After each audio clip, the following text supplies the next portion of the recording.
There is a courtroom you have never seen. It convenes not in any city of men, but in a realm above the sky, in the throne room of the cosmos itself. And on a certain day, the records tell us, the sons of God came to present themselves before the Lord. Angels, heavenly beings, the members of a divine council that governs the affairs of creation. They stood before the throne, each in his appointed place.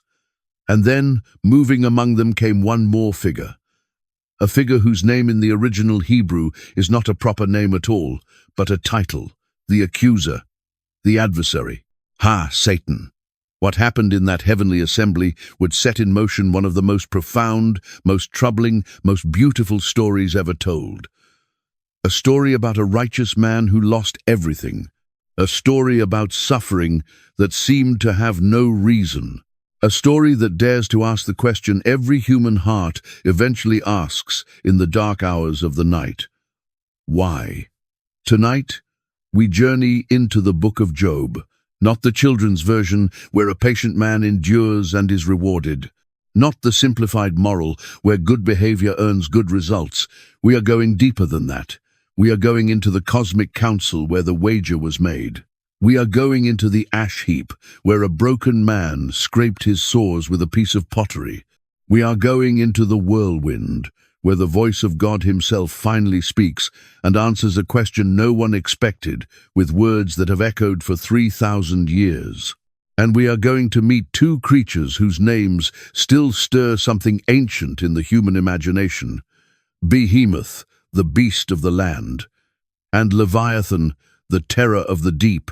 By the time this exploration ends, you will understand why the book of Job is not really a story about patience at all. You will understand what the heavenly council reveals about how heaven and earth are connected.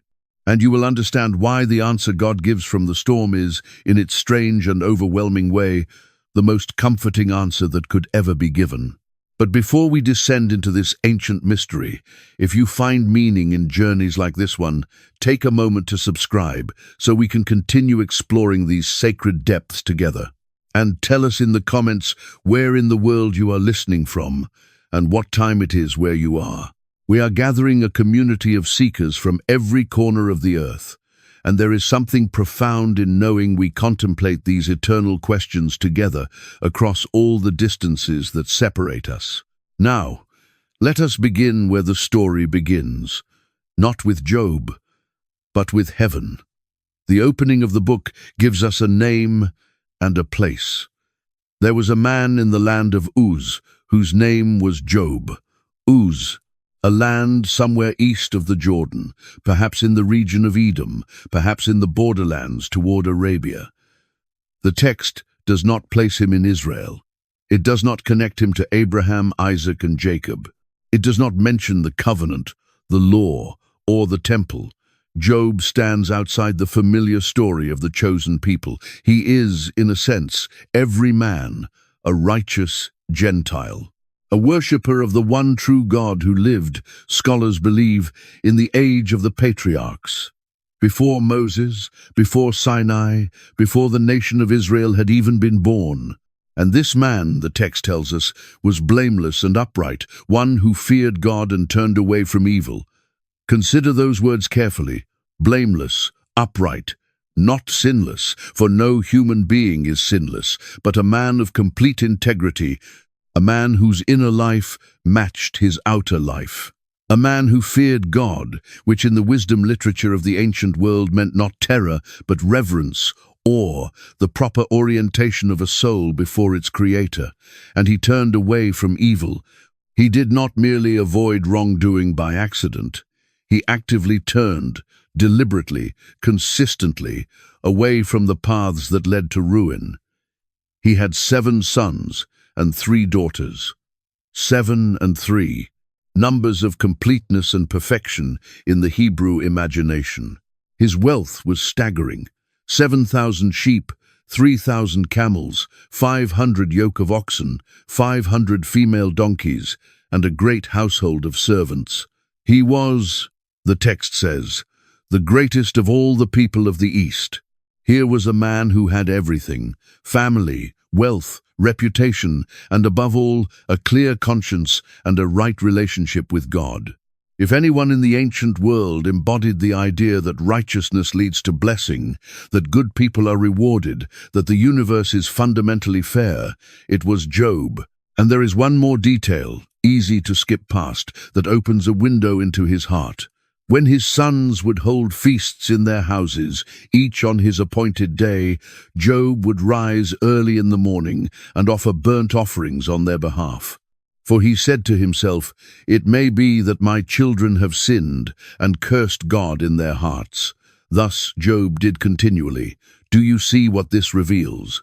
Job did not merely guard his own righteousness, he interceded for his children. He worried not about their outward behavior, which was apparently fine, but about the hidden movements of their hearts. The sins they might have committed in secret, in thought, in the silent recesses of the soul. And so, day after day, he rose at dawn and offered sacrifices, just in case. He was a priest for his family, a guardian standing watch over their souls. This is the man we meet.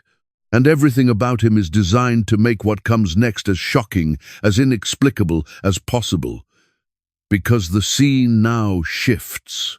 The camera, as it were, pulls back from the land of Uz, away from the prosperous estate and the feasting children and the careful father rising in the dawn. It pulls back and up, beyond the clouds, beyond the visible heavens, into a realm the ancient mind always believed lay just behind the veil of the sky. Now there was a day, the text says, when the sons of God came to present themselves before the Lord. The sons of God. In Hebrew, the Bene Ha-Elohim. This is a phrase that should make us pause, because we have encountered beings like these before in our explorations. These are the heavenly host, the angelic beings, the members of the divine assembly that appears throughout the Hebrew scriptures, sometimes glimpsed, sometimes hidden, governing the order of creation under the sovereignty of the Most High.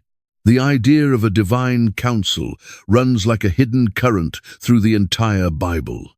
We see it when the Lord says, in Genesis, "Let us make man in our image."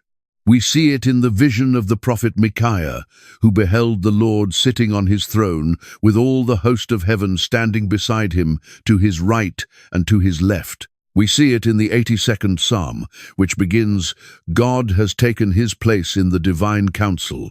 In the midst of the gods, he holds judgment." We see it in Isaiah, when the prophet hears the Lord ask, "Whom shall I send, and who will go for us?" And we see it in Daniel, in the vision of the Ancient of Days, where thousands upon thousands ministered to him, and 10,000 times 10,000 stood before him, and the court sat in judgment, and the books were opened. This is the world the book of Job opens into. A heaven that is not empty, not silent, not a mere abstraction. A heaven populated by living beings who serve, who report, who stand in assembly before the throne. The ancients did not imagine God as a solitary monarch in an empty palace. They imagined him as the high king surrounded by his court, the supreme sovereign over a vast hierarchy of celestial servants. And on this particular day, into this particular assembly, comes a figure the text introduces with deliberate strangeness. The Satan also came among them. Now we must be very careful here. For centuries, readers have brought to this verse an image formed by later tradition. The red devil, the horned tempter, the fallen archangel, enemy of God, ruler of hell. But that is not what the Hebrew text presents to us in the opening of Job.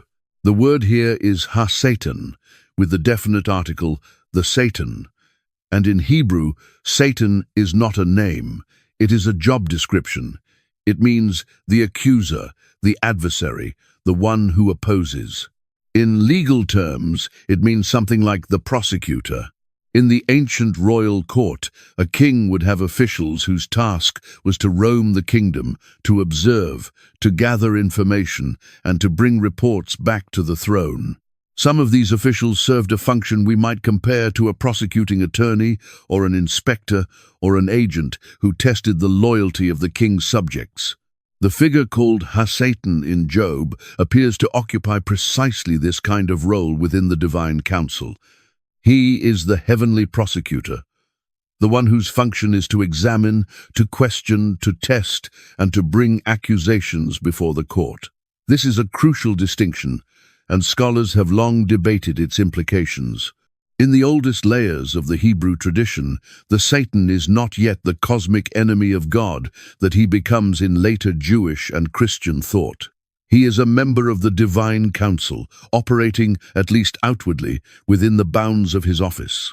He has access to the throne room. He comes and goes. He answers when the Lord questions him. He is, in this scene, less a rebel than a kind of adversarial official, a celestial skeptic whose role is to probe the genuineness of human righteousness. And yet, there is something already unsettling about him. Something in his answers, in his posture, in the relish with which he will soon press his case that hints at the darker figure he will become in the later imagination. The Book of Job stands at a fascinating crossroads in the development of this idea. Here, the accuser is still within the council, but the seeds of opposition, of cynicism about the human heart, of a desire to see righteousness fail, are already present. The Lord speaks first, "From where have you come?" And the Satan answers, "From going to and fro on the earth, and from walking up and down on it." There is something restless in that answer, roaming, patrolling, searching. The accuser has been walking the earth, surveying humanity, gathering his observations. And one cannot help but hear, in the patient repetition of that phrase, going to and fro, walking up and down, the tread of an examiner who is always looking, always watching, always seeking something to indict. Then the Lord does something remarkable. He brings up Job. "Have you considered my servant Job, that there is none like him on the earth, a blameless and upright man who fears God and turns away from evil?" Stop and consider the weight of this moment. It is God who initiates. It is God who points to Job. It is God who boasts, if we may use such a word, of his servant's righteousness. The Lord lifts up this one man before the entire heavenly council and declares him peerless, none like him on the earth. The very words the narrator used to describe Job are now spoken by God himself, as if to confirm that the narrator's assessment and heaven's assessment are one and the same. Job truly is what he appears to be. There is no hidden flaw, no secret hypocrisy. God himself testifies to it. And this is where the accuser springs his trap. Does Job fear God for no reason? 6 words in English, even fewer in Hebrew. And in them lies one of the most penetrating questions ever asked about the human soul. Does Job fear God for nothing, for free, without payment? The accuser is suggesting that Job's righteousness is not genuine at all. That it is, in fact, a transaction, a business arrangement. Job worships God, the accuser implies, because it pays. Look at how you have blessed him, the Satan continues. Have you not put a hedge around him and his house and all that he has on every side? You have blessed the work of his hands, and his possessions have increased in the land. The accusation is devastating in its logic. Of course, Job is righteous, says the prosecutor. Look what he gets for it. You have built a wall around him. You protect him. You prosper him. You shower him with blessing. Take that away and watch what happens. But stretch out your hand and touch all that he has, and he will curse you to your face. Here is the heart of the matter. Here is the question that the entire book exists to answer. Is genuine, disinterested love of God even possible? Can a human being love God for God's own sake, and not for the gifts God gives? Or is all human piety, at bottom, a calculated exchange, a way of securing blessing and avoiding harm? The accuser says no. He says that strip away the rewards and the righteousness will crumble. He says that Job's faith is a fair-weather faith, propped up entirely by prosperity. He says that the moment suffering comes, the mask will fall and the truth will be revealed. Job does not love God. Job loves what God gives. And the terrible thing, The thing that makes this story so unbearably honest is that the accuser has identified a real possibility.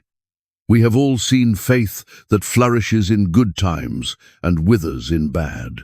We have all wondered, perhaps about ourselves, whether our devotion would survive the loss of everything we hold dear. The accuser is not asking a foolish question, he is asking the deepest question, and he is staking everything on the cynical answer. The Lord's response is, on the surface, astonishing. And the Lord said to the Satan, "Behold, all that he has is in your hand. Only against him do not stretch out your hand." God grants permission.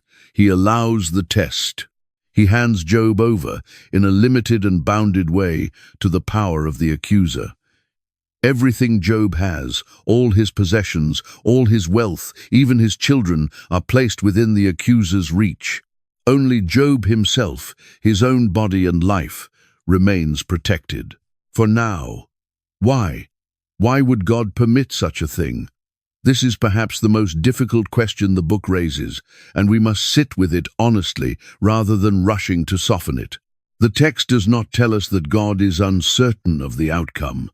The text does not suggest that God needs to find out whether Job will hold firm. God has already declared before the wager that Job is blameless and upright. The question is not whether God knows the truth about Job. The question is whether the truth about Job can be demonstrated, vindicated, proven in the crucible of suffering. Some interpreters have understood the scene this way. The accuser has issued a challenge that strikes at the very foundation of the moral universe. He has claimed that disinterested righteousness does not exist, that all love of God is selfish at its root. If this claim were true, it would mean that God is, in a sense, unlovable for his own sake. It would mean that the entire relationship between heaven and humanity is a sham, a marketplace, a system of bribes and rewards with no genuine love at its center. The challenge cannot simply be dismissed by divine decree.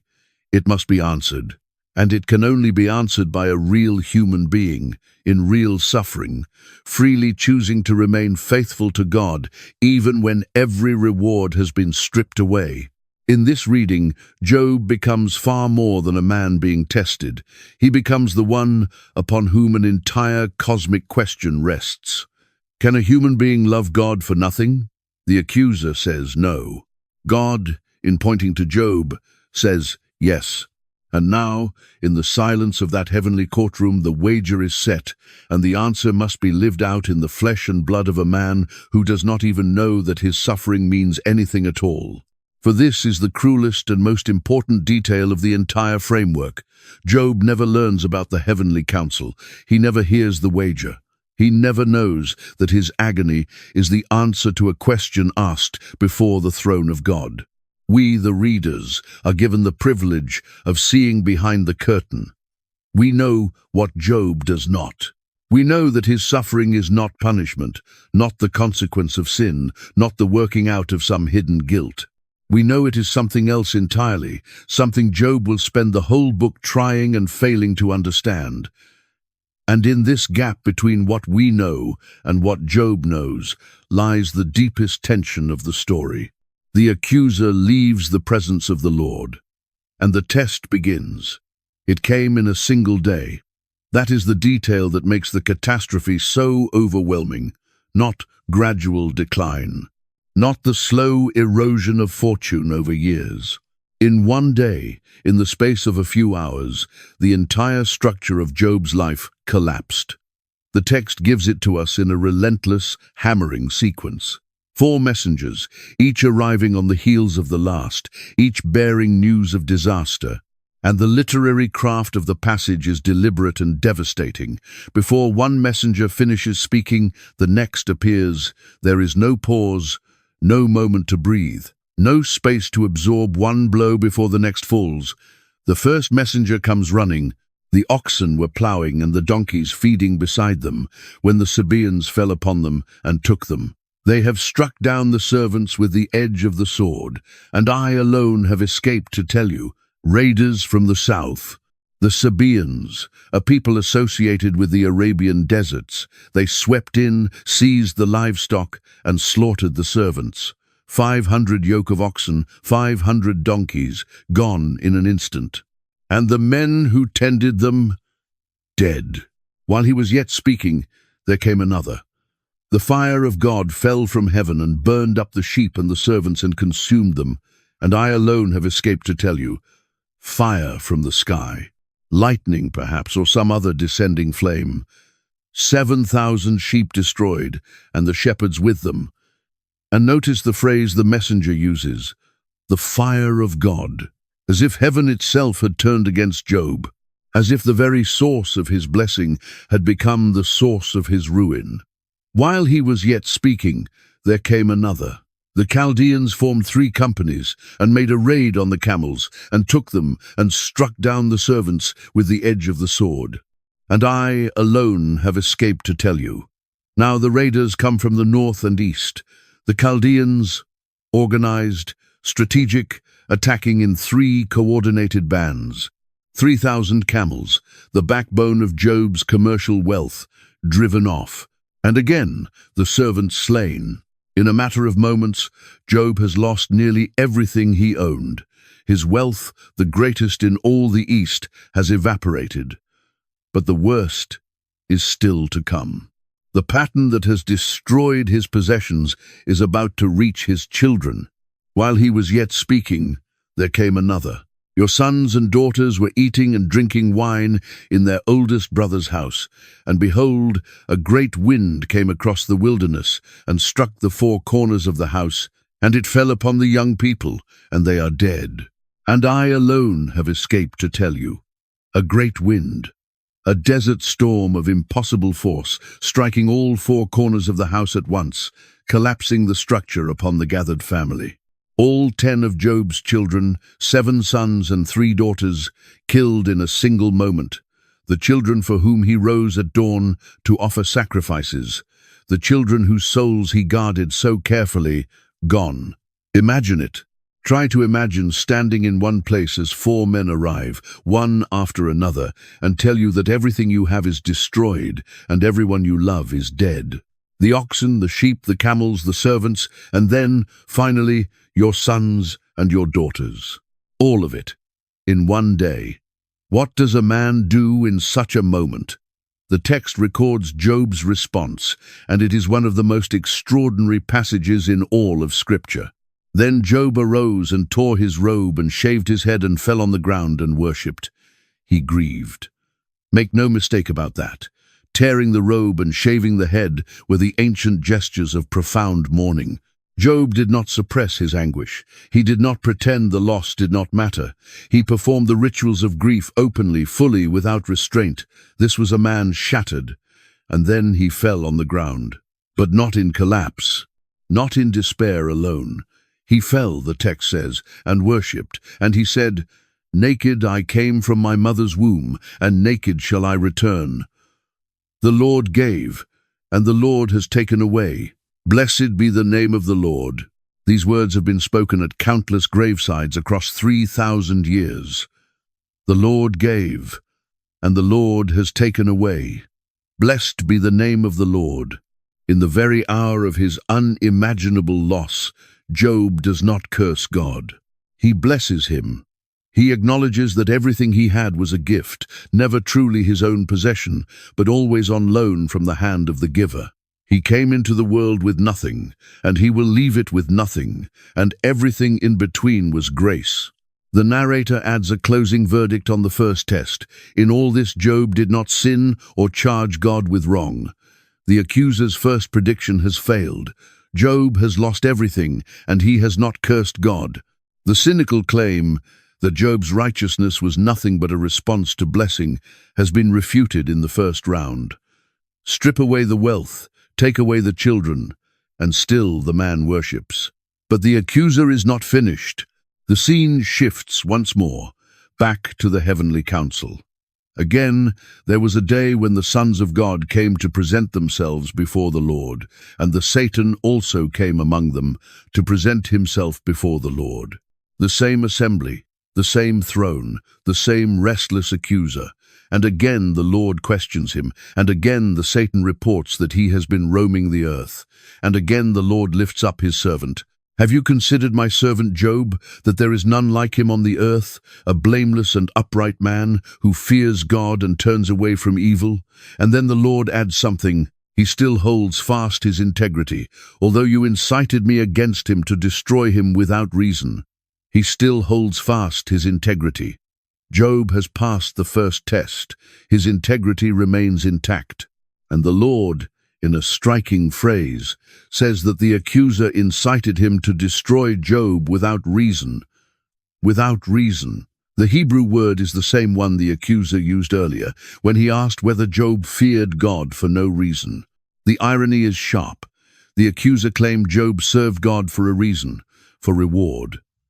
Now God declares that Job has suffered for no reason, no fault of his own, no justification in his conduct. The suffering is genuinely undeserved.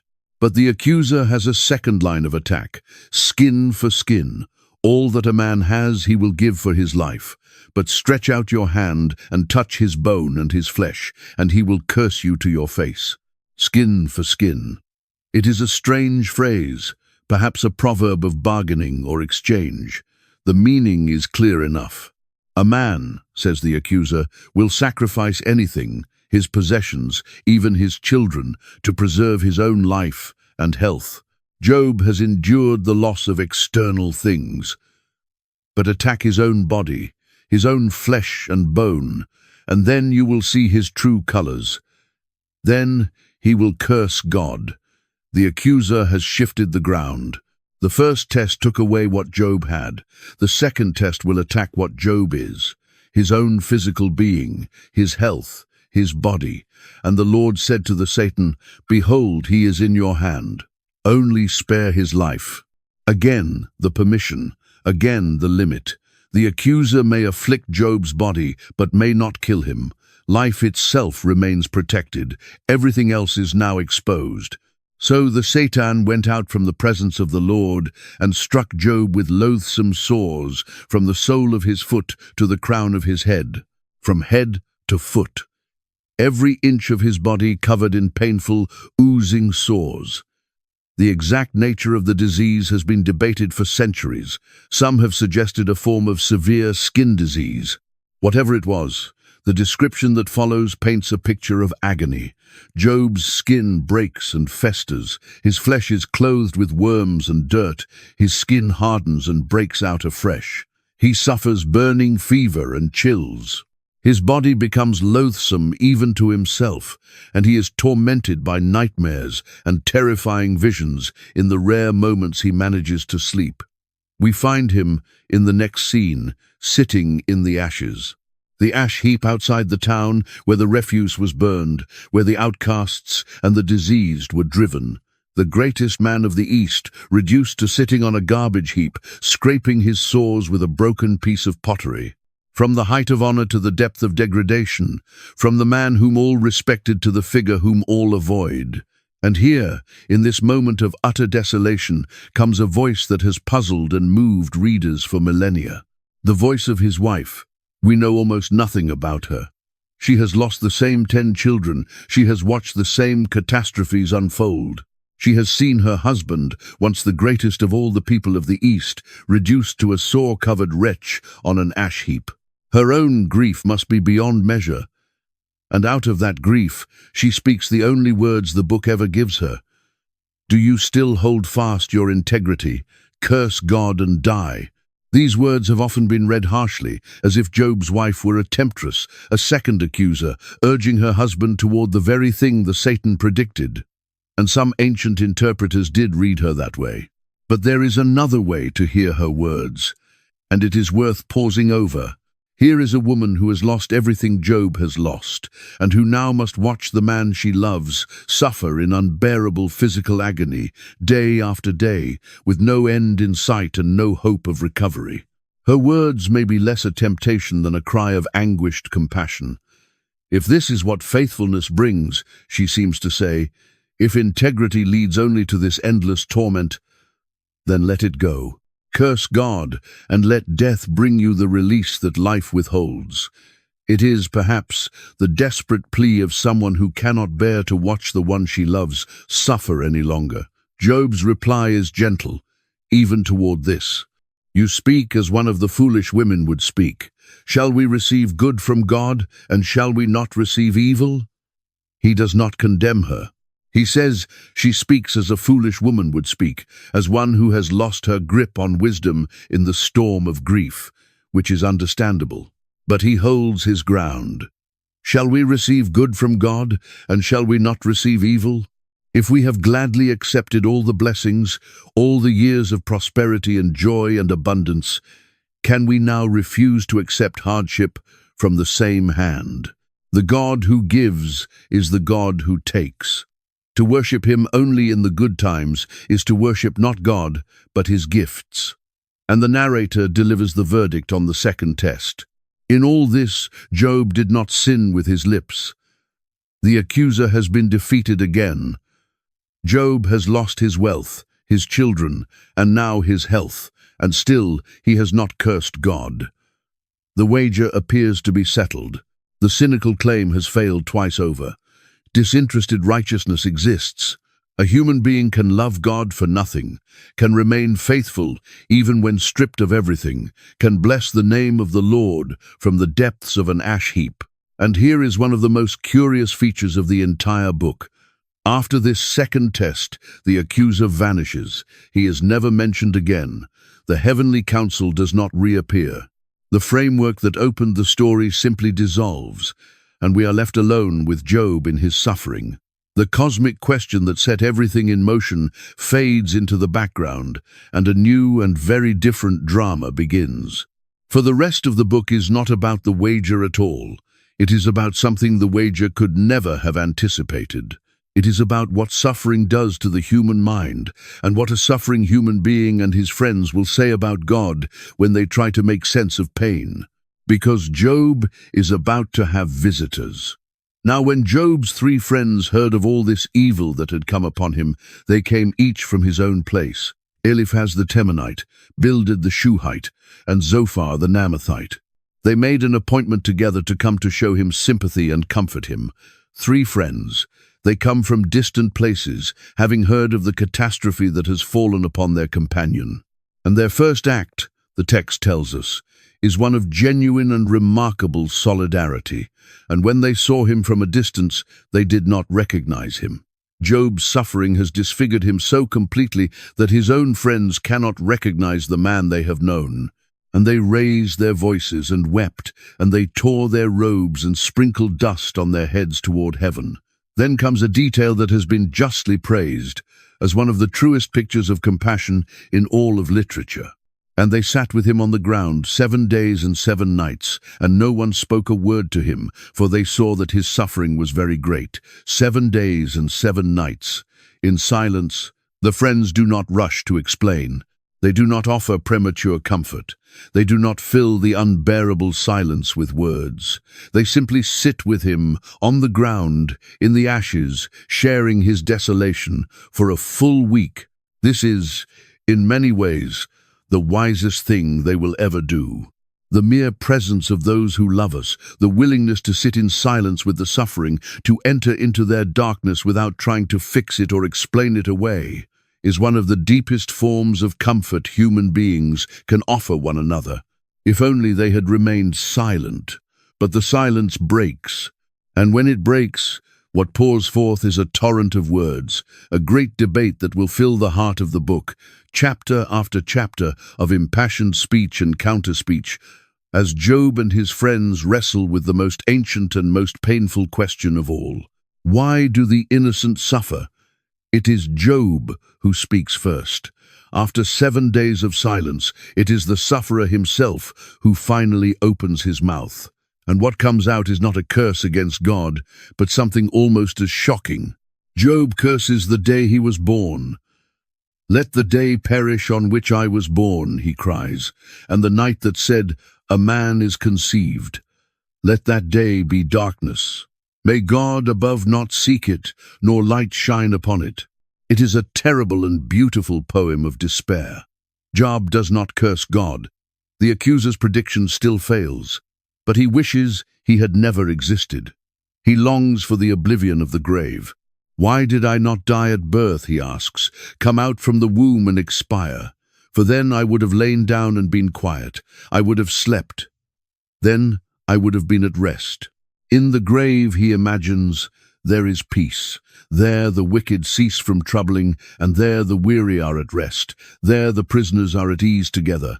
They hear not the voice of the taskmaster. The small and the great are there, and the slave is free from his master.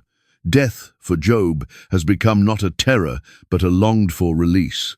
He cannot understand why life is given to one who suffers, why light is granted to the bitter in soul, who long for death, but it comes not.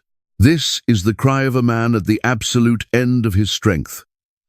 And notice what it is not. It is not a polite, patient acceptance. The phrase, the patience of Job, which has entered our language, captures only the first 2 chapters, the man who blessed God in the ashes.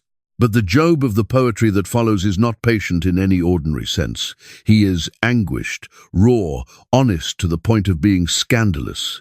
He says things to and about God that would make many religious people uncomfortable. And this, too, is part of the book's profound truth. It gives us permission to bring our anguish, our confusion, even our protest into the presence of God, rather than hiding it behind a mask of false serenity. And so the great debate begins. It unfolds in 3 cycles, a structured poetic dialogue in which each of the 3 friends speaks in turn, and Job responds to each. The friends are not villains, they are not fools. They are wise men, respected elders, who have come in genuine love and who hold to the conventional theology of their age. And it is precisely their theology, sincere and well-intentioned, that becomes the instrument of Job's deepest torment. The theology they hold is sometimes called the doctrine of retribution. It is, in its simplest form, the belief that the universe is morally fair. The good are rewarded, the wicked are punished. Prosperity is the sign of righteousness. Suffering is the sign of sin. This was the dominant assumption of the ancient world, and it remains, if we are honest, the secret assumption of many hearts, even today. When disaster strikes, the first question that rises unbidden is often, what did I do to deserve this? The friends are simply giving voice, with eloquence and conviction, to a belief that lies very deep in the human soul. Eliphaz the Temanite speaks first, and he is the gentlest of the 3, at least at the beginning. He appeals to his own experience and to a mysterious vision he claims to have received in the night. His logic is straightforward. Remember, he says, who that was innocent ever perished, or where were the upright cut off? As I have seen, those who plough iniquity and sow trouble reap the same. In other words, the innocent do not suffer like this. Suffering of this magnitude must point to sin. Eliphaz cannot say it directly at first, but the implication is clear. Job must have done something to deserve this. Somewhere, somehow, there is hidden guilt, and he offers what he believes is comforting counsel. As for me, I would seek God, and to God would I commit my cause. Repent, he urges, turn to God. Behold, blessed is the one whom God reproves, for he wounds, but he binds up. He shatters, but his hands heal. The suffering is discipline, Eliphaz suggests, a fatherly correction. Accept it, repent of whatever sin caused it, and God will restore you. It sounds pious, it sounds wise, and to a man who has actually done wrong, it might even be helpful. But to Job, who knows he has not committed any sin that could account for this catastrophe, it is salt in an open wound. For Job knows what the reader knows, what Eliphaz does not. There is no hidden sin. The suffering is not deserved. The friends are building their entire counsel on a foundation that, in this case, is simply false. Job's response is a mixture of grief and growing indignation. He longs for someone to understand the weight of his anguish. "Oh, that my vexation were weighed," he cries, "and all my calamity laid in the balances. for then it would be heavier than the sand of the sea. He turns on his friends with a wounded reproach that cuts to the heart of what comfort should be. He who withholds kindness from a friend forsakes the fear of the Almighty. My brothers are treacherous as a torrent bed. They are like the desert streams that promise water to the thirsty traveler, but run dry in the heat, leaving him to die of disappointment. The friends came to comfort, but they have brought only accusation, and Job feels utterly betrayed. And then Job does something the friends never do. He turns and speaks directly to God. This is one of the most important features of the entire book, and it must not be missed. The friends talk about God. Job talks to God. The friends defend God in the third person, explaining and justifying his ways. Job addresses God in the second person, complaining, questioning, pleading, demanding. For all his anguish, for all his protest, Job never stops directing himself toward the living God. His faith does not look like the friends' faith. Theirs is serene, orthodox, untroubled. His is wounded, wrestling, full of contradiction. But it is to God that he wrestles, and that makes all the difference. What is man, Job asks God, almost mockingly echoing the wonder of the 8th Psalm, that you make so much of him, and that you set your heart on him, visit him every morning, and test him every moment. Why have you made me your target? Why do you not pardon my transgression and take away my iniquity? The intimacy of the address is startling. Job feels singled out, hunted, watched by a God who will not look away even long enough for him to swallow his own spit, as he vividly puts it. The God who once seemed a protective hedge now seems a relentless adversary. Bildad the Shuhite speaks next, and he is harsher than Eliphaz. He appeals not to personal vision, but to the wisdom of the ancestors, the accumulated tradition of the ages. Does God pervert justice, he demands, or does the Almighty pervert the right? His logic is unbending. God is just. Therefore, suffering must be deserved.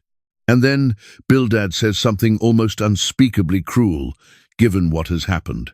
If your children have sinned against him, he says, he has delivered them into the hand of their transgression. He is suggesting that Job's 10 dead children died because of their own sin. To a grieving father, sitting in the ashes, this is a wound almost beyond bearing. But Bildad believes it, because his theology requires it. If the world is fair, then the children who died must have deserved to die. The doctrine of retribution, followed to its logical end, leads to monstrous conclusions. Job's answer grows bolder, and here we begin to glimpse something that will deepen as the book proceeds. Job is no longer merely defending his innocence. He is beginning to long for a mediator, an arbiter, someone who could stand between him and the overwhelming majesty of God and plead his case fairly. Truly I know that it is so, he says. But how can a man be in the right before God? God is too great, too powerful, too far above him. If one wished to contend with him, one could not answer him once in 1,000 times. There is no arbiter between us, Job laments, who might lay his hand on us both. No one to bridge the infinite distance, to represent Job before the throne, to ensure a fair hearing. This longing for a mediator, a redeemer, one who could stand between the suffering human and the awesome God, will grow into one of the most famous declarations in the entire book. But not yet. For now it is only a yearning, a cry for someone who does not seem to exist. Zophar, the Naamathite, speaks last in the first cycle, and he is the bluntest and most aggressive of the three. He has no patience for Job's protests of innocence. Should a multitude of words go unanswered? He scolds. Should a man full of talk be judged right? He as good as calls Job a windbag, whose claims of innocence are self-deception. Know then, he says, that God exacts of you less than your guilt deserves. In other words, Job, you should be grateful. Your suffering is actually less than you have earned. The implication is staggering in its harshness. Whatever Job's hidden sins are, they are so great that even this devastation is mercy by comparison. And so the cycles turn, round after round. The friends press their case, and Job presses back. Their speeches grow more pointed, more accusatory, more desperate to defend the system of retribution against the living counterexample sitting before them in the ashes. They accuse Job of wickedness, of oppression of the poor, of stripping the naked of their clothing, of sending widows away empty, crimes they have no evidence he committed, but which their theology requires him to have committed. For if Job suffers, Job must be guilty. The conclusion is fixed in advance. The only question is what crime to assign, and Job, for his part, refuses to lie. This is the heart of his integrity, and it is a profound and underappreciated form of faithfulness. He could end his torment in a sense by simply confessing to sins he did not commit, by accepting the friends' framework and performing the repentance they demand. It would restore the moral order they cling to. It would make everything tidy, but it would be a lie. And Job will not lie about God, even to defend God. "Far be it from me to say that you are right," he tells them. "Till I die, I will not put away my integrity from me. I hold fast my righteousness and will not let it go." There is something magnificent in this refusal. Job insists on telling the truth about his own experience, even when that truth seems to indict God himself. He will not solve the problem of his suffering by pretending he deserved it. He would rather live with the unbearable mystery than embrace a comforting falsehood. And in this, paradoxically, he is more faithful than his friends. They defend God with lies. He challenges God with the truth. And at the end of the book, it will be Job, not the friends, whom God commends, but that vindication lies far ahead. In the depths of the debate, Job's words swing wildly between despair and defiance, between longing for death and longing for vindication, between accusing God of injustice and appealing to God for rescue. And it is in the very midst of this turmoil, at his lowest and most desperate, that Job utters words that would echo across 3,000 years. Words of a hope so fierce, it breaks through all his despair like sunlight through storm clouds. "For I know that my Redeemer lives," he cries, "and at the last he will stand upon the earth. And after my skin has been thus destroyed, yet in my flesh I shall see God, whom I shall see for myself, and my eyes shall behold, and not another. My heart faints within me. I know that my Redeemer lives." The Hebrew word translated Redeemer is goal. In Israelite law and custom, the goal was the kinsman redeemer, the close relative whose duty it was to come to the aid of a family member in trouble, to buy back lost property, to avenge wrong, to defend the helpless, to restore what had been lost. Job, who has been longing throughout the debate for a mediator, an arbiter, someone to stand between him and God and plead his cause, now declares with sudden soaring confidence that such a Redeemer exists, that he lives, that he will, in the end, stand upon the earth, and that Job, even after death has destroyed his body, will somehow in his flesh see God, and see him as a friend and vindicator rather than an enemy. Christians across the centuries have heard in these words a prophecy of Christ, the kinsman redeemer who would stand upon the earth, the mediator between God and man, and the hope of resurrection, the promise that in our flesh we shall see God. Whether Job himself fully understood the depth of what he was saying, scholars debate, but the cry itself is unmistakable. In the very pit of his suffering, abandoned by his friends, afflicted in body, bewildered in mind, Job reaches out and grasps a hope that transcends his circumstances entirely. He does not know why he suffers. He still has no answer to his questions. But he knows that somewhere, somehow, there is one who will vindicate him, one who lives, one whom he will see with his own eyes. It is faith reaching beyond the grave itself. And yet, even this magnificent flash of hope does not end the debate. The cycles continue. The friends remain unconvinced. Job remains unvindicated. And the great question still hangs in the air, unanswered, demanding a response that no human voice in the story is able to give. Before we follow the debate to its end, it is worth pausing to understand the strange and beautiful architecture of this book, for it is unlike almost anything else in the scriptures. The Book of Job belongs to a body of ancient writing that scholars call wisdom literature. Alongside Proverbs and Ecclesiastes, it wrestles not with the history of a nation or the law of a covenant, but with the deepest and most universal questions of human existence. How should we live? What is the meaning of suffering? Does the world make sense? Is there justice at the heart of things? These are not questions for one people or one age. They are the questions every human being, in every time and place, eventually confronts. And the ancient world beyond Israel asked them too. Long before the Book of Job took its final form, the civilizations of Mesopotamia and Egypt produced their own meditations on the suffering of the righteous. There is a Babylonian poem, sometimes called the Babylonian Job, in which a sufferer laments that the gods have afflicted him, though he cannot identify his sin. There is a Sumerian text on the theme of the righteous sufferer, and an Egyptian dialogue of a man with his own soul, contemplating whether life is even worth living amid such pain. The question of innocent suffering was, it seems, one of the oldest aches of the human heart, pondered across many cultures and many centuries. But the Book of Job stands apart from all of these. The ancient Near Eastern texts generally counsel resignation, or assume that the sufferer must have offended some god in some way he cannot recall, or end in a quiet appeasement of the divine powers. Job goes further.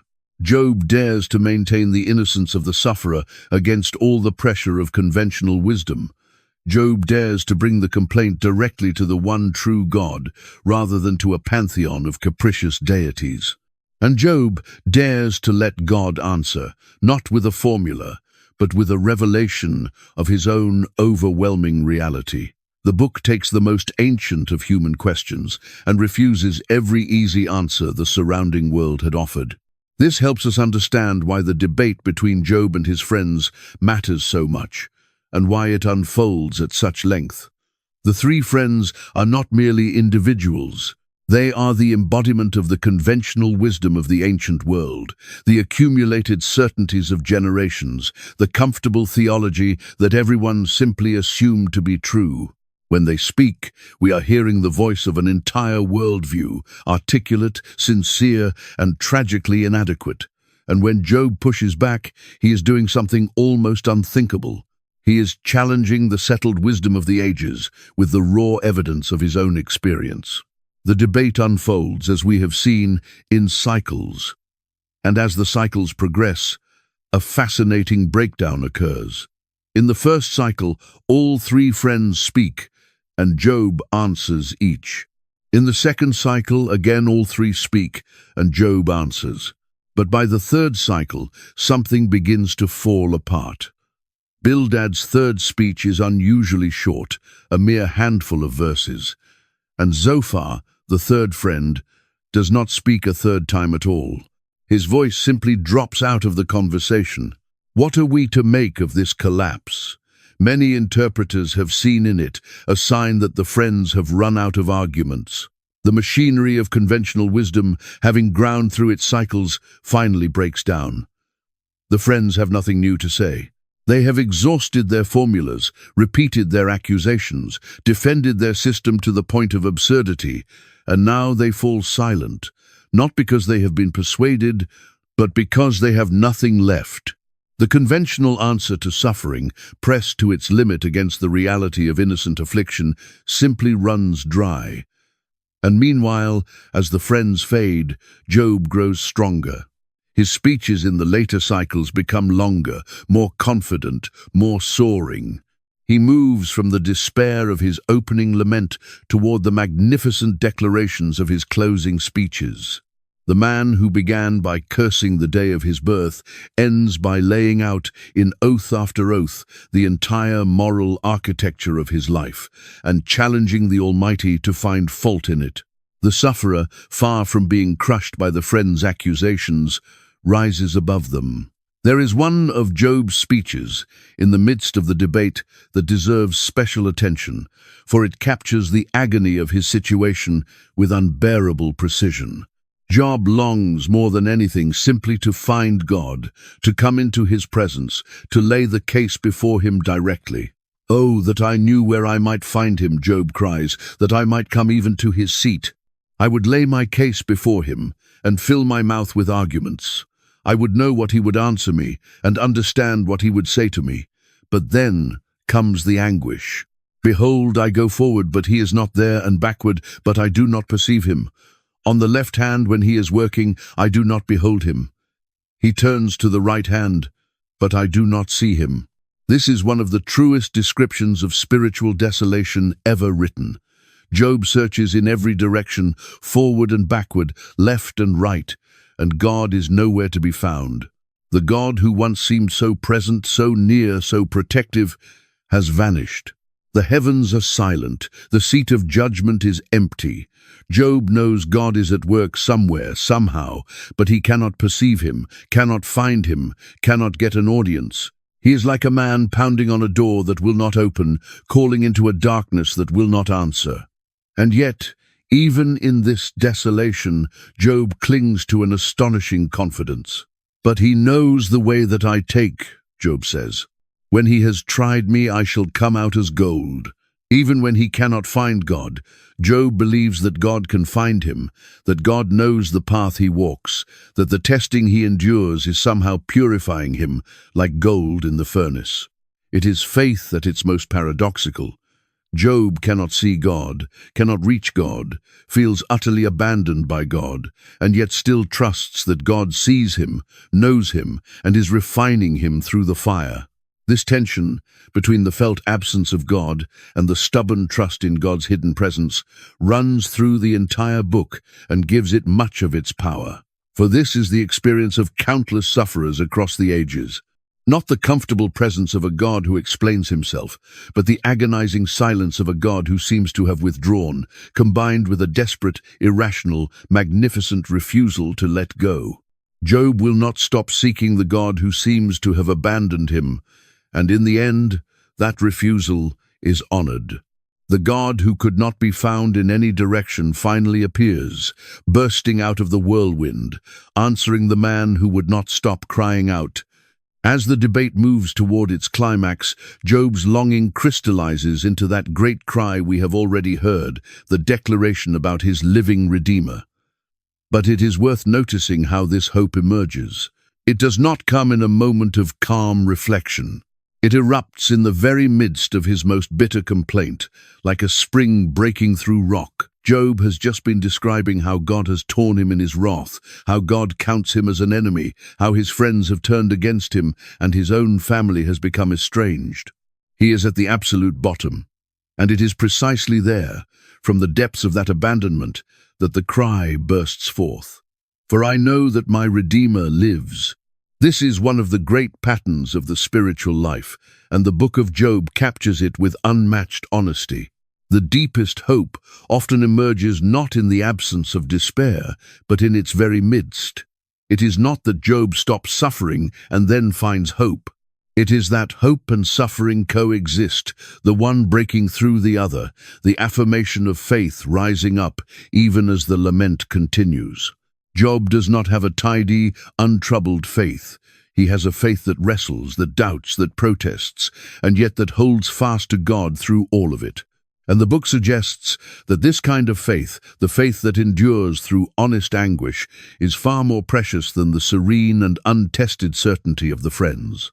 As the debate exhausts itself, the book pauses for one of its most haunting and beautiful passages. It is a poem about wisdom, a meditation that stands apart from the arguments, like a still pool in the midst of a raging river. The poem begins with a strange and lovely observation about human ingenuity. "Surely there is a mine for silver," it says, and a place for gold that they refine. Iron is taken out of the earth, and copper is smelted from the ore. Human beings are remarkable miners. They tunnel deep into the mountains. They overturn the earth by its roots. They cut channels in the rocks, and their eye sees every precious thing. They bind up the streams so that they do not trickle, and the thing that is hidden they bring out to light. There is nothing, it seems, that human cleverness cannot find, no treasure so deeply buried that the searching mind cannot dig it out. But then comes the question that pierces through all this confidence. But where shall wisdom be found? And where is the place of understanding? Man knows not its worth, the poem continues, and it is not found in the land of the living. The deep says, "It is not in me," and the sea says, "It is not with me." You cannot mine wisdom like silver. You cannot purchase it with gold. It cannot be bought for the finest treasures of the earth, not for the gold of Ophir, not for precious onyx or sapphire. The price of wisdom is above pearls. Where then does it come from? Where is the place of understanding? It is hidden from the eyes of all living, concealed from the birds of the air. And then, at last, the answer. God understands the way to it, and he knows its place. For he looks to the ends of the earth and sees everything under the heavens. When God established the weight of the wind and meted out the waters by measure, when he made a decree for the rain and a way for the lightning of the thunder, then he saw it and declared it. He established it and searched it out. Wisdom belongs to God alone. He alone knows its place, because he alone established the order of the cosmos. And the poem ends with a line that may be the key to the entire book. And he said to man, "Behold, the fear of the Lord, that is wisdom, and to turn away from evil is understanding." Stop and consider that closing line, for it deliberately echoes the very first description of Job. The man of Uz, we were told, feared God and turned away from evil. And now the great poem on wisdom concludes that this, precisely this, is wisdom, the fear of the Lord and turning from evil. Job, it seems, possessed true wisdom all along, not because he understood the reasons for his suffering, but because he stood in reverence before God and refused to do evil. The poem hints at something the friends have entirely missed. Perhaps the deepest wisdom is not the ability to explain suffering, to fit it into a neat system of cause and effect. Perhaps the deepest wisdom is to fear God, even when we cannot understand him. After this meditation, Job delivers a long final speech, a kind of summing up of his life and his case. And it is here that we see most clearly the man Job truly was, before the catastrophe. He looks back with aching nostalgia on the days of his prosperity. "Oh, that I were as in the months of old," he sighs, "as in the days when God watched over me, when his lamp shone upon my head, and by his light I walked through darkness." He remembers when he was honored at the city gate, when the young men withdrew in respect, and the aged rose to their feet, when princes refrained from talking, and the nobles fell silent before him. But it is not the loss of honor that he mourns most. It is what the honor was built upon. And here, Job gives us a portrait of righteousness that soars far above mere ritual observance. "I delivered the poor who cried for help," he says, "and the fatherless who had none to help him. The blessing of him who was about to perish came upon me, and I caused the widow's heart to sing for joy. I was eyes to the blind and feet to the lame. I was a father to the needy, and I searched out the cause of him whom I did not know. I broke the fangs of the unrighteous and made him drop his prey from his teeth." This is who Job was. Not merely a man who avoided sin, but a man who actively poured himself out for the vulnerable. The defender of the poor, the orphan, the widow, the blind, the lame, the stranger, the breaker of the fangs of oppressors. His righteousness was not passive. It was fierce, active, generous, just. And this makes the friend's accusations that he had oppressed the poor and stripped the needy all the more grotesquely false. Then Job makes his final declaration of innocence in the form of a great oath. It is one of the most remarkable passages in ancient literature, a series of conditional self-curses in which Job lays his entire moral life open to inspection. If I have walked with falsehood, he swears, let me be weighed in a just balance, that God may know my integrity. If my step has turned aside from the way, if my heart has gone after my eyes, then let me sow and another eat. If I have rejected the cause of my servant when they brought a complaint against me, what then shall I do when God rises up? If I have withheld anything from the poor, if I have eaten my morsel alone and not shared it with the fatherless, if I have seen anyone perish for lack of clothing, if I have raised my hand against the orphan, if I have made gold my trust, if I have rejoiced at the ruin of him who hated me, if my land has cried out against me for the wages I failed to pay, then, Job declares, let the curses fall. It is a breathtaking act of moral courage. Job invites the most searching examination of his entire life, his treatment of servants and the poor, his sexual integrity, his honesty in business, his attitude toward his enemies, even his secret thoughts. He stakes everything on his integrity, and the speech ends with a final, almost defiant longing. Oh, that I had one to hear me! Here is my signature. Let the Almighty answer me. Let the Almighty answer me. Job has made his case. He has signed his name to it. And now, in the silence that follows, he waits for God to respond. He has, in effect, summoned God to court. The man on the ash heap has issued a challenge to the maker of the universe. But before God answers, another voice intrudes. A young man named Elihu, who has apparently been listening to the entire debate in silence, can contain himself no longer. He is angry, the text tells us. Angry at Job for justifying himself rather than God, and angry at the three friends for failing to refute Job while still condemning him. Elihu is young, and he has deferred to his elders, but now his frustration boils over. I am young in years, he says, and you are aged. Therefore I was timid and afraid to declare my opinion to you. But it is not the old who are wise, nor the aged who understand what is right.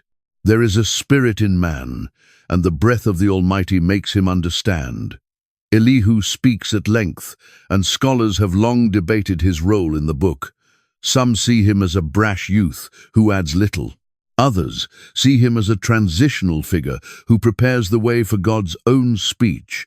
His central contribution is an idea the three friends had touched on but not developed.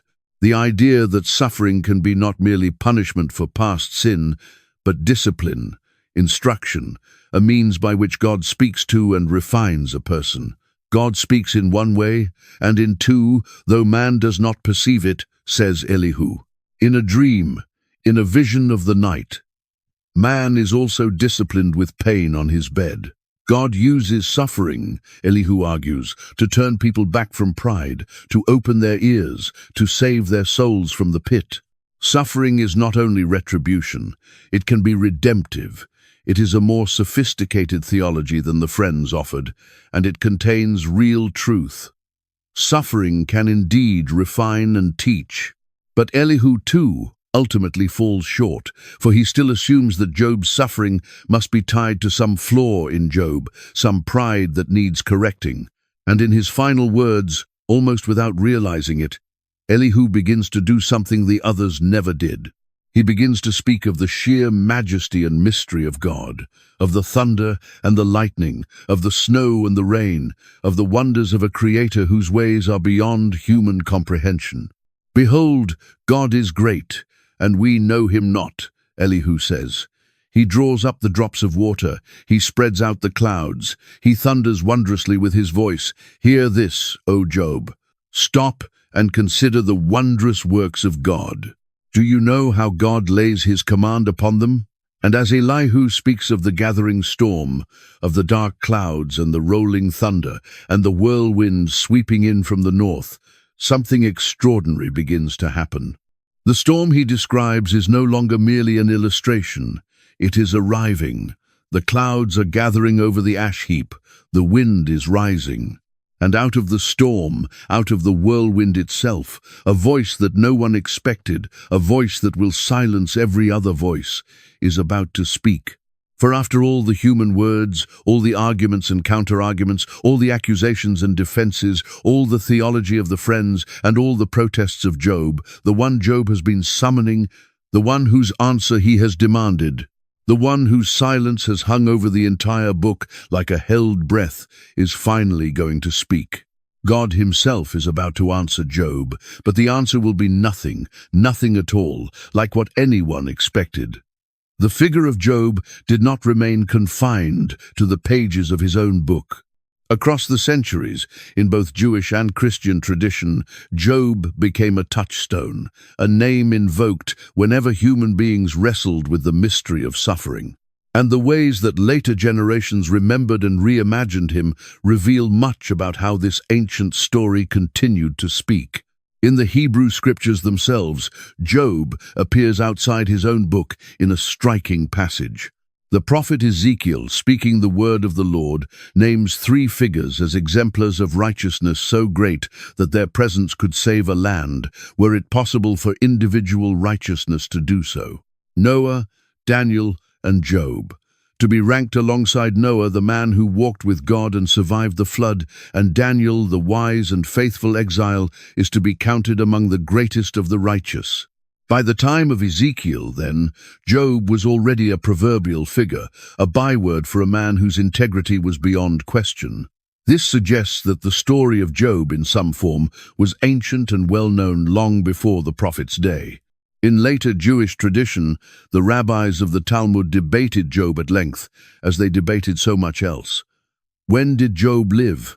Some held that he lived in the days of the patriarchs, a contemporary of Abraham or Jacob. Others placed him in the time of Moses or the period of the Judges, or even later. Was Job a historical person at all, or a parable composed to teach about suffering? On this, too, the rabbis disagreed, with some maintaining that Job truly lived, and others suggesting that the book was a kind of teaching story, a meditation in narrative form. The very uncertainty reflects the book's universal quality. Job belongs to no single time or place, precisely because his story belongs to all times and all places. The rabbis also wrestled with the character of Job himself. Was he greater than Abraham, since he served God amid suffering that Abraham never faced? Or was his righteousness somehow lesser, since it was not anchored in the covenant? Some sages praised Job extravagantly. Others were more critical, troubled by the boldness of his complaints against God. The debates went back and forth, never fully resolved, as the rabbis turned the figure of Job this way and that, examining him from every angle, finding in him an inexhaustible subject for reflection on the relationship between the righteous human being and the inscrutable God. There also survives an ancient writing known as the Testament of Job, composed in the centuries around the turn of the era, which retells the story in expanded and dramatic form. In this version, Job is a king, and his suffering is presented as a cosmic conflict in which he knowingly endures the assaults of Satan, fully aware that he is engaged in a spiritual battle. This Job is given foreknowledge that his trials come from the adversary, and he endures them with deliberate, heroic patience, like a champion who knows he is in a contest and refuses to yield. The Testament of Job emphasizes endurance and steadfastness above all, and it is this image, the patient Job who bears all things without complaint, that came to dominate popular memory. And this is how Job entered the Christian imagination most powerfully. In the New Testament, the letter of James points to him as the great example of steadfastness under trial. Behold, we consider those blessed who remained steadfast, James writes. You have heard of the steadfastness of Job, and you have seen the purpose of the Lord, how the Lord is compassionate and merciful. Here is the source of the famous phrase, the patience of Job. James lifts up Job as a model of endurance, and points beyond the suffering to its outcome, the compassionate and merciful purpose of the Lord that was revealed in the end. Yet there is a fascinating tension here, one that careful readers have long noticed. The Job of the patient tradition, the Job who endures all things without complaint, is really the Job of the opening chapters, the man who blessed God in the ashes and would not charge him with wrong. But the Job of the great central poetry is anything but patient in the ordinary sense. He rages, he protests, he accuses, he demands answers, he curses the day of his birth and longs for death. The popular memory of patient Job and the actual text of protesting Job stand in a kind of creative tension, and perhaps the truth is that both are needed. The patience that accepts suffering without bitterness, and the honesty that refuses to pretend the suffering does not hurt or does not raise terrible questions. Job is both the man who blessed God in the ashes and the man who challenged God from the ash heap, and the book honors both.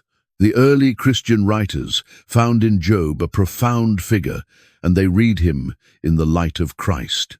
The Church Fathers saw in the innocent sufferer a foreshadowing of the ultimate innocent sufferer. They read Job's cry about his living Redeemer as a prophecy of the resurrection and of Christ himself, the kinsman Redeemer who would stand upon the earth. The great teacher, Gregory the Great, in the early medieval period, composed an enormous work of commentary on Job, the Moralia, which became one of the most influential books of the Middle Ages. In it, he found in nearly every verse of Job layers of moral and spiritual meaning, treating the suffering patriarch as a school of the soul, a teacher of patience, humility, and the fear of God. Throughout the centuries, Job has remained the great companion of the suffering. When plague swept through medieval cities, when famine struck, when individuals faced loss and grief and inexplicable pain, they turned to Job. His words became the words of liturgies for the dead. The Lord gave, and the Lord has taken away.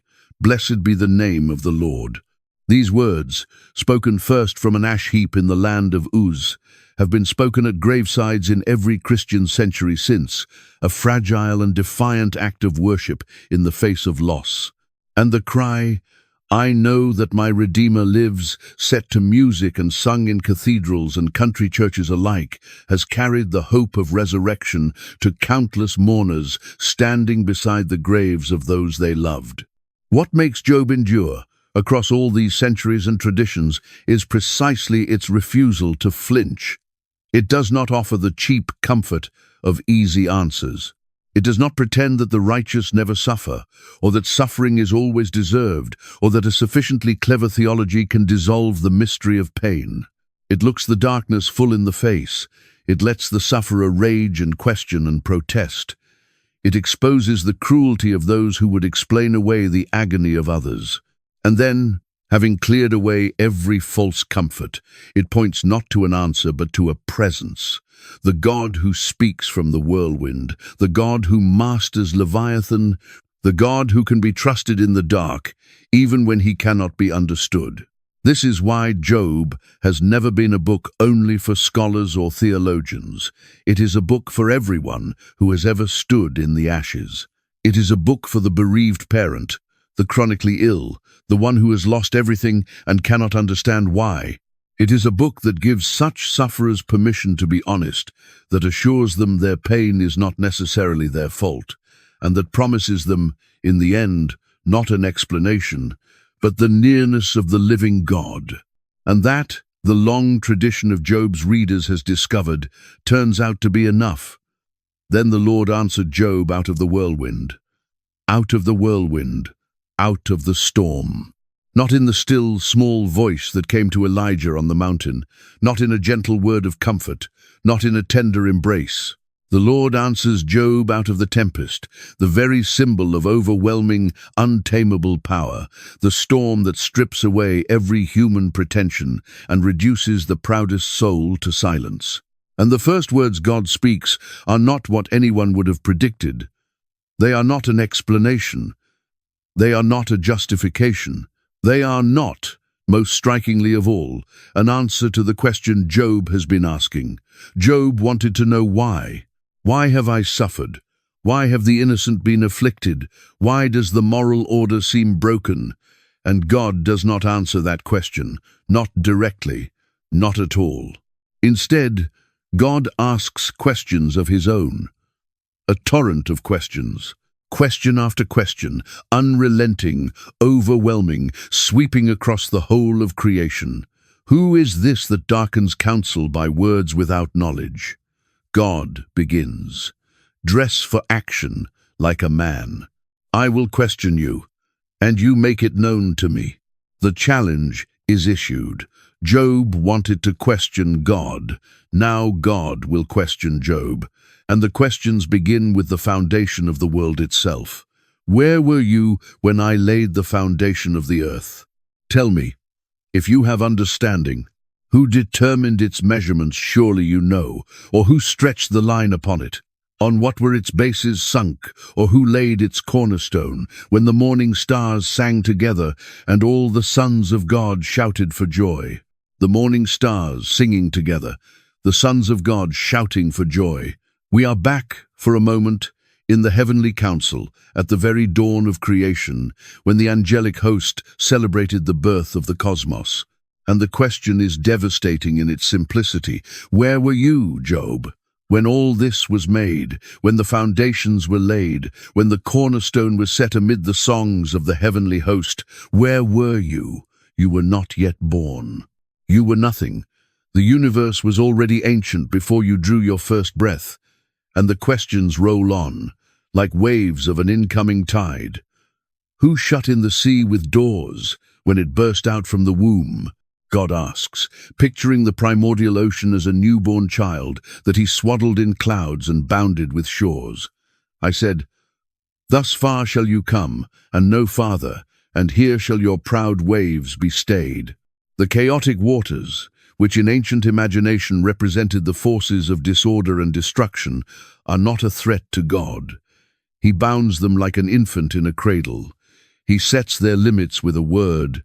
Have you commanded the morning since your days began? God continues, and caused the dawn to know its place. Can Job summon the sunrise? Can he make the light spread across the earth? Have you entered into the springs of the sea, or walked in the recesses of the deep? Have the gates of death been revealed to you? Have you comprehended the expanse of the earth? Declare, if you know all this, has Job descended to the foundations of the ocean? Has he seen the gates of death, the entrance to the realm of the dead? Does he comprehend the full extent of the earth? The questions expose, one after another, the staggering limits of human knowledge and power. Where is the way to the dwelling of light? And where is the place of darkness? Have you entered the storehouses of the snow, or have you seen the storehouses of the hail? Has the rain a father, or who has begotten the drops of dew? From whose womb did the ice come forth? And who has given birth to the frost of heaven? God moves through the wonders of weather and season, of light and darkness, of snow and rain and ice and dew, and at every turn the answer is the same. Job did not make these things. Job does not control these things. Job does not even fully understand these things. Then God lifts Job's eyes to the heavens. Can you bind the chains of the Pleiades, or loose the cords of Orion? Can you lead forth the constellations in their seasons? Do you know the ordinances of the heavens? Can you establish their rule on the earth? The very stars move according to laws Job did not write and cannot alter.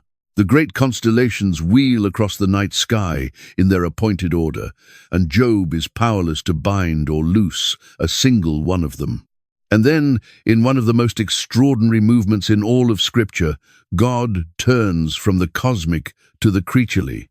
From the foundations of the earth and the courses of the stars, he descends to the wild animals and lavishes upon them an attention so tender, so detailed, so delighted, that it transforms our entire picture of God. Can you hunt the prey for the lion, God asks, or satisfy the appetite of the young lions when they crouch in their dens or lie in wait in their thicket? Who provides for the raven its prey when its young ones cry to God for help, wandering about for lack of food? God feeds the lions. God hears the cry of the young ravens.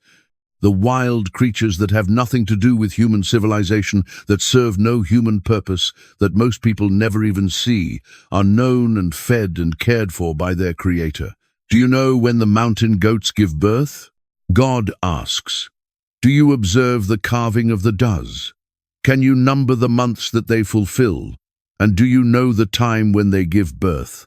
Out in the high crags, far from any human eye, the wild goats bear their young, and God knows the very day and hour.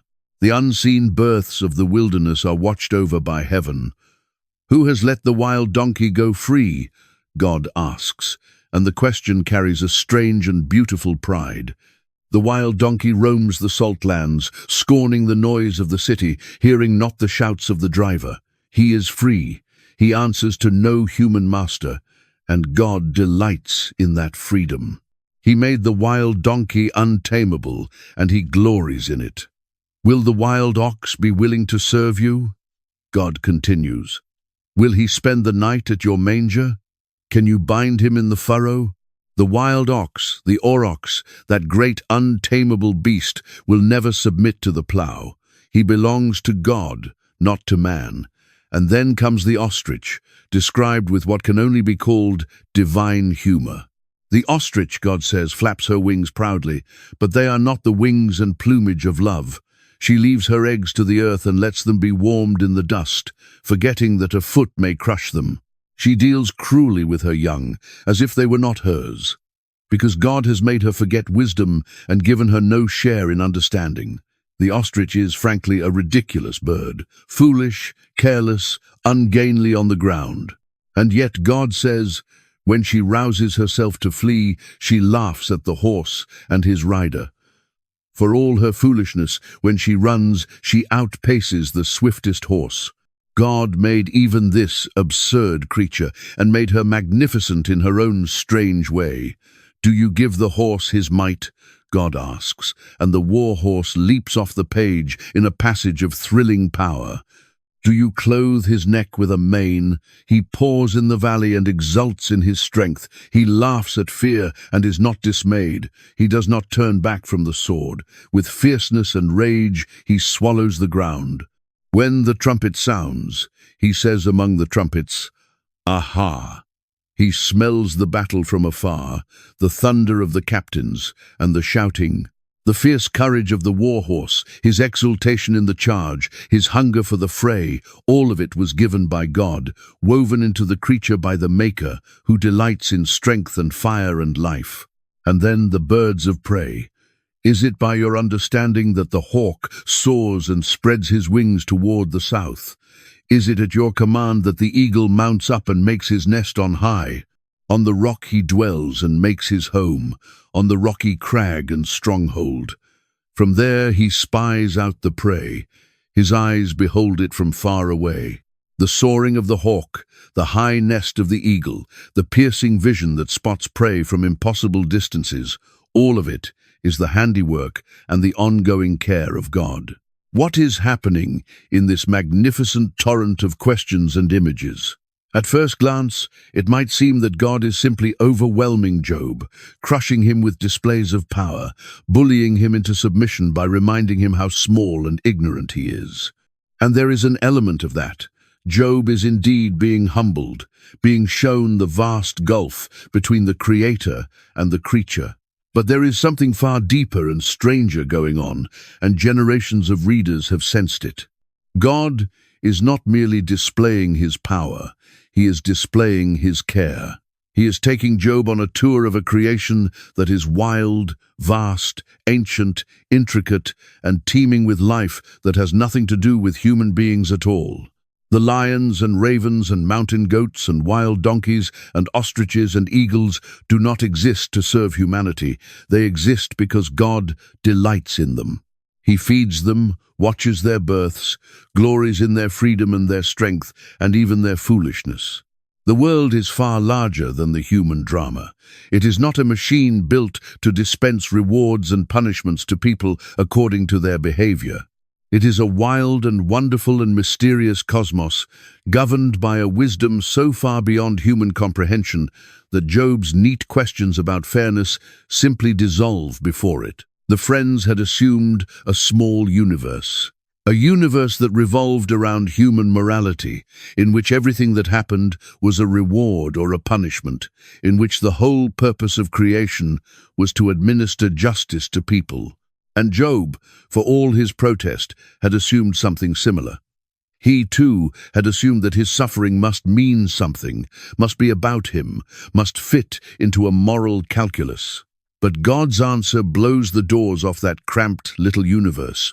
He shows Job a creation of staggering scope and freedom and wildness, a creation that God sustains and delights in for its own sake, a creation whose logic is not the simple arithmetic of reward and punishment, but something far richer, far more mysterious, far more beautiful.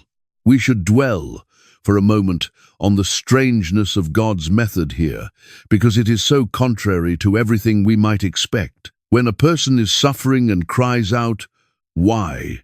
the natural human impulse is to offer reasons, to explain, to comfort with words that make sense of the pain. The friends did exactly this, at exhausting length. And we, listening to the story, might have hoped that God, when he finally spoke, would do what the friends failed to do, and give the true and satisfying explanation at last. We want God to say, "Job, here is why. Here is the heavenly counsel. Here is the wager.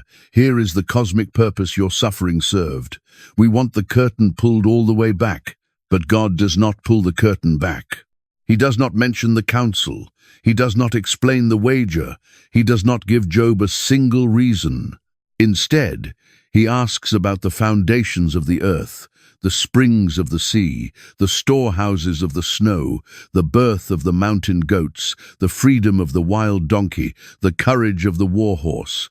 He gives Job not an argument, but a vision, not an explanation, but an experience, not the answer to a question, but the overwhelming reality of the one who is beyond all questions. And this, paradoxically, is the genius and the mercy of God's response. For consider what an explanation would actually have done. Suppose God had said, "Job, you suffered because of a wager in heaven to prove that disinterested love exists." Would that have healed Job?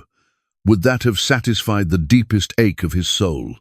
It might have answered his intellect, but it would have left his heart cold.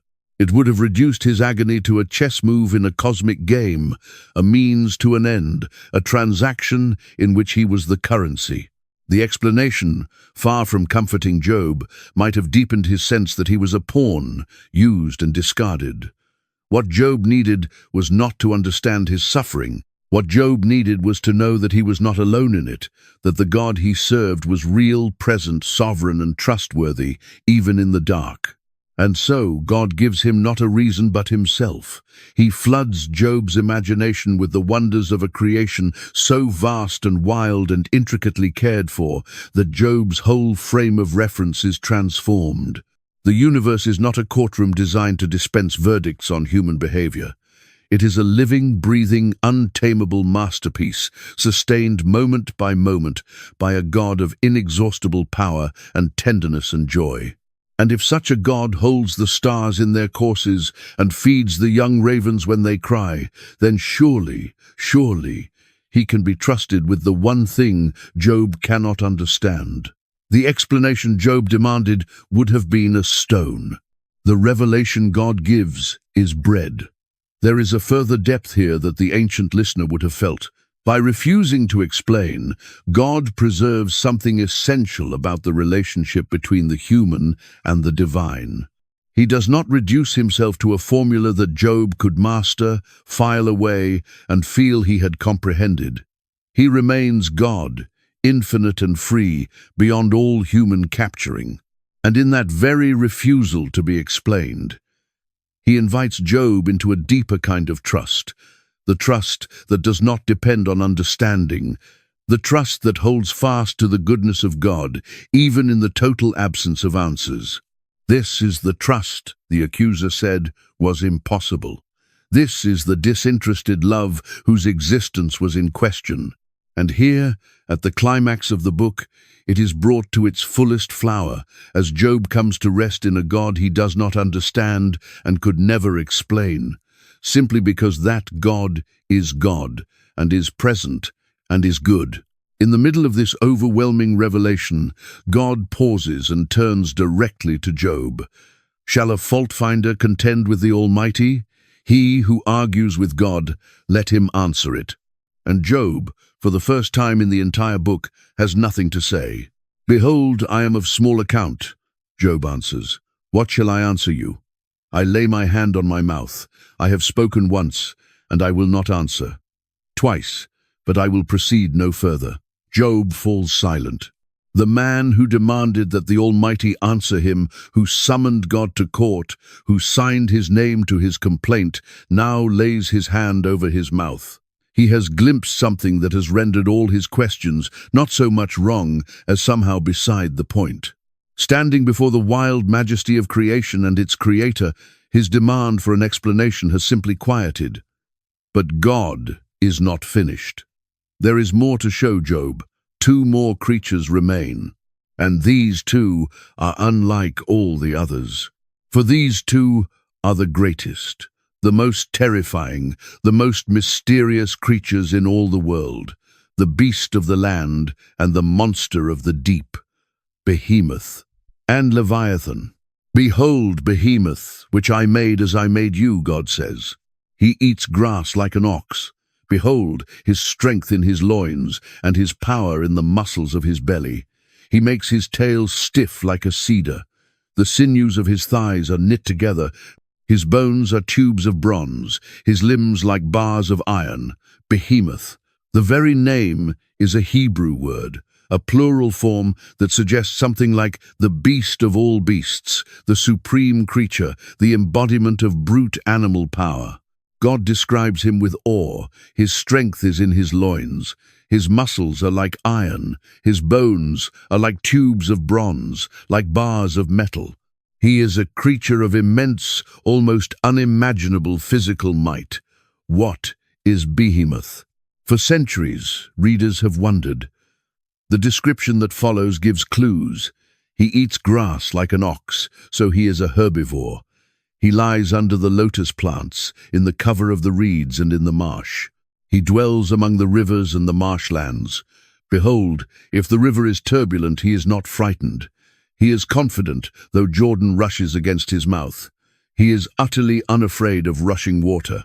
Many scholars have suggested that the description draws upon the hippopotamus, that massive river-dwelling creature of the Nile, with its enormous bulk, its incredible strength, its life among the marshes and reeds.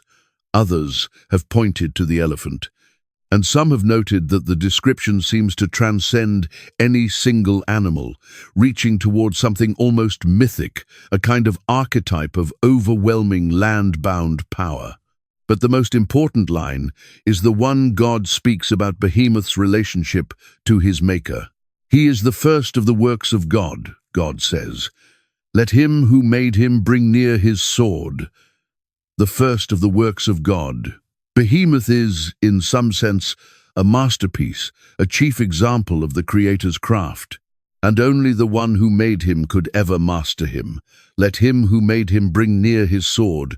No human hand could subdue such a creature. Only God, who fashioned him, has authority over him. Can one take him by his eyes, God asks, or pierce his nose with a snare? The answer is obvious. No human being could capture Behemoth, could put a ring in his nose and lead him about. He is beyond human control entirely. He belongs to a category of power that humanity cannot touch. And then God turns to the second creature, and the description swells to even greater heights. If Behemoth is the supreme beast of the land, Leviathan is the supreme terror of the sea. And God spends far longer on Leviathan than on any other creature in all his speeches, lavishing nearly an entire chapter on this single, magnificent, terrifying being. Can you draw out Leviathan with a fish hook, God begins, or press down his tongue with a cord? Can you put a rope in his nose or pierce his jaw with a hook? The questions drip with irony. The idea of catching Leviathan on a hook, of leading him about by a rope through the nose like a tame animal, is absurd. Will he make many pleas to you? God asks. Will he speak to you soft words? Will he make a covenant with you to take him for your servant forever? Will you play with him as with a bird, or will you put him on a leash for your girls? Will traders bargain over him? The mockery is gentle but unmistakable. Leviathan cannot be tamed, cannot be domesticated, cannot be made a pet or a servant or an item of trade. Lay your hands on him, God warns. Remember the battle. You will not do it again. Anyone foolish enough to attack Leviathan will never repeat the mistake if they survive it at all. Behold, the hope of a man is false. He is laid low even at the sight of him. The mere appearance of Leviathan is enough to overwhelm the strongest warrior. No one is so fierce that he dares to stir him up. And then God says something that opens up the deepest dimension of the entire passage. Who then is he who can stand before me? God asks. Who has first given to me that I should repay him? Whatever is under the whole heaven is mine. Do you see the logic? If no human being can stand before Leviathan, who then can stand before the one who made Leviathan? If Job cannot face the creature, how could he possibly contend with the Creator? The argument from Leviathan is, at its heart, an argument about God himself.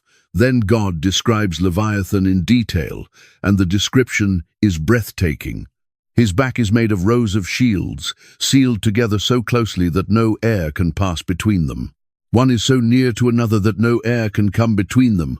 They are joined one to another. They clasp each other and cannot be separated. An armored monster, scaled and impenetrable. But it is when God describes Leviathan breathing that the creature passes beyond any ordinary animal into the realm of the truly mythic and terrifying. When he sneezes, he flashes forth light, God says, and his eyes are like the eyelids of the dawn. Out of his mouth go flaming torches. Sparks of fire leap forth. Out of his nostrils comes forth smoke, as from a boiling pot, and burning rushes. His breath kindles coals, and a flame comes forth from his mouth, fire from the mouth, smoke from the nostrils, light flashing from his eyes. This is no mere crocodile, though the crocodile of the Nile may have contributed to the imagery. This is a creature that breathes fire, whose very sneezes flash light, whose eyes glow like the dawn. Here, ancient readers heard echoes of something far older and deeper, the great sea dragon, the chaos monster of the most ancient imagination, the embodiment of all the wild, untamable, terrifying forces that lie at the edges of the ordered world. In his neck abides strength, God continues, and terror dances before him. The folds of his flesh stick together, firmly cast on him and immovable. His heart is hard as a stone, hard as the lower millstone. When he raises himself up, the mighty are afraid. At the crashing they are beside themselves. Though the sword reaches him, it does not avail, nor the spear, the dart, or the javelin. He counts iron as straw, and bronze as rotten wood. The arrow cannot make him flee. For him, sling stones are turned to stubble. Clubs are counted as stubble. He laughs at the rattle of javelins. No weapon can touch Leviathan. Iron is straw to him. Bronze is rotten wood. He laughs at the weapons of war. When he raises himself up, the mighty are afraid. Even the strongest, the bravest, the most powerful warriors are seized with terror at the sight of him rising from the deep. He makes the deep boil like a pot. He makes the sea like a pot of ointment. Behind him he leaves a shining wake. One would think the deep to be white-haired.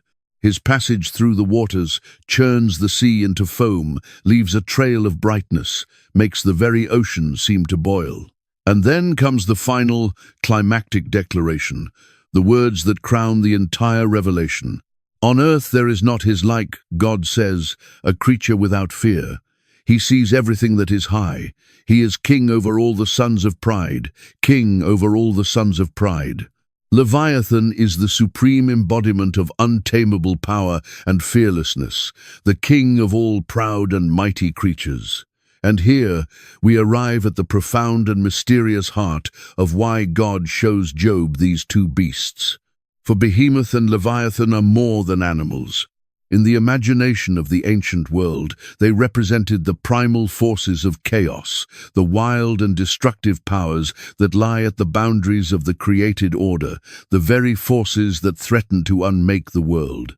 The roaring sea, the devouring monster, the untamable beast, these were the ancient symbols of everything that opposes order, everything that terrifies, everything that human beings cannot control.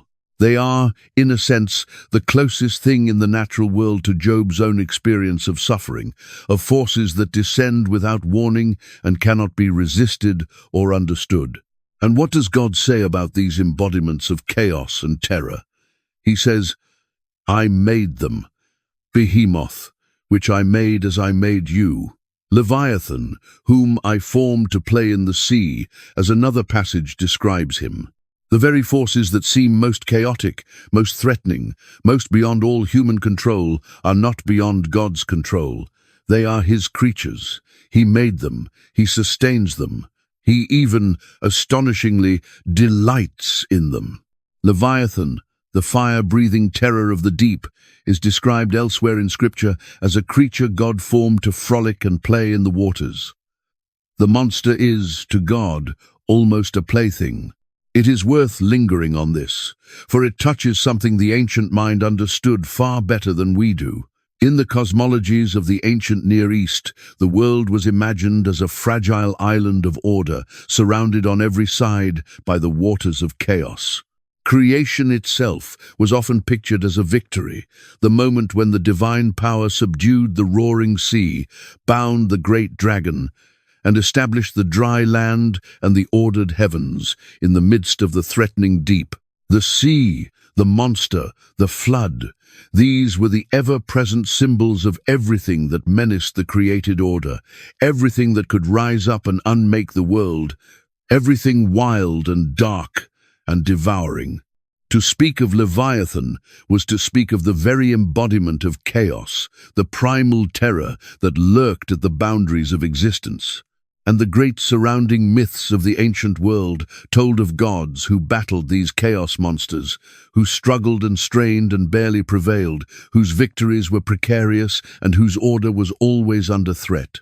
The cosmos, in those stories, was the uneasy spoil of an ongoing war, and the forces of chaos were nearly equal adversaries to the forces of order. But the book of Job tells a radically different story. Here, Leviathan is no rival to God. He is no nearly equal adversary, no threat to the divine throne. He is a creature, a thing that God made, a being that God formed to frolic and play. The most terrifying embodiment of chaos in all the ancient imagination is presented in the speech from the whirlwind as a kind of pet, a magnificent toy, a creature whose fearsome power exists entirely within the sovereignty of the God who fashioned it. There is no cosmic war here, no precarious victory, no straining struggle. There is only the calm and total mastery of the Creator over everything He has made, including the very forces that symbolize the unmaking of the world. This is why the vision of Leviathan is, in the end, not a terror but a comfort. For it tells Job and tells us that the chaos we so fear, the wild and destructive powers that descend upon our lives without warning or reason, are not loose in the universe. They are not running wild beyond the reach of God. They are not the work of some rival power locked in eternal combat with the good. Even the chaos belongs to God. Even Leviathan answers to his Maker. Even the forces that seem most random, most cruel, most beyond all sense, are held within the sovereign hands of the one who set the stars singing at the foundation of the world. Do you see what God is telling Job? Job has experienced his suffering as a kind of chaos, a leviathan that rose from the deep and devoured his life. He has felt himself at the mercy of forces utterly beyond his understanding or control. And God's answer is not to explain those forces, not to justify them, not to fit them into a tidy moral system.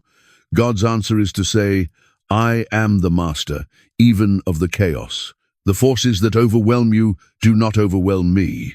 The Leviathan that terrifies you frolics in my hand. There is nothing in all creation, not even the wildest and most terrifying powers, that lies outside my sovereign care. This is the answer to Job. Not an explanation, but a revelation. Not a reason, but a person. God does not tell Job why he suffered. God shows Job who he is. He reveals himself as the Lord of a creation so vast, so wild, so mysterious, so utterly beyond human comprehension, and yet so completely within divine mastery and care that Job's questions, while not wrong, are simply transcended. Job had wanted to put God on trial, to demand an accounting, to make the universe explain itself. And God responds by overwhelming him with the sheer, staggering, beautiful, terrifying reality of who he is and what he has made.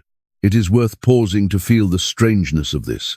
We might have expected God, finally speaking after 37 chapters of silence, to address the wager, to explain the heavenly counsel, to tell Job about the accuser and the test and the cosmic question hanging over it all. But God says nothing of this, not a word. The reader knows the secret, but Job never does. Instead, God speaks of stars and storms, of lions and ravens, of mountain goats and wild donkeys, of Behemoth and Leviathan. And somehow, mysteriously, this is enough. It is enough, because what Job needed was not information. It was not an answer to a question. What Job needed was God himself. The presence of the living God, breaking through the storm, speaking out of the whirlwind, drawing near to the man on the ash heap. Throughout the entire ordeal, Job's deepest cry had not been for an explanation but for an encounter. He had longed to find God, to come before his seat, to lay his case before him, to see him with his own eyes. And now, at last, that longing is fulfilled. God comes, God speaks, God is present. And in that presence, the questions that had tormented Job find not an answer, but something better than an answer. They find rest. Then Job answered the Lord and said, I know that you can do all things, and that no purpose of yours can be thwarted.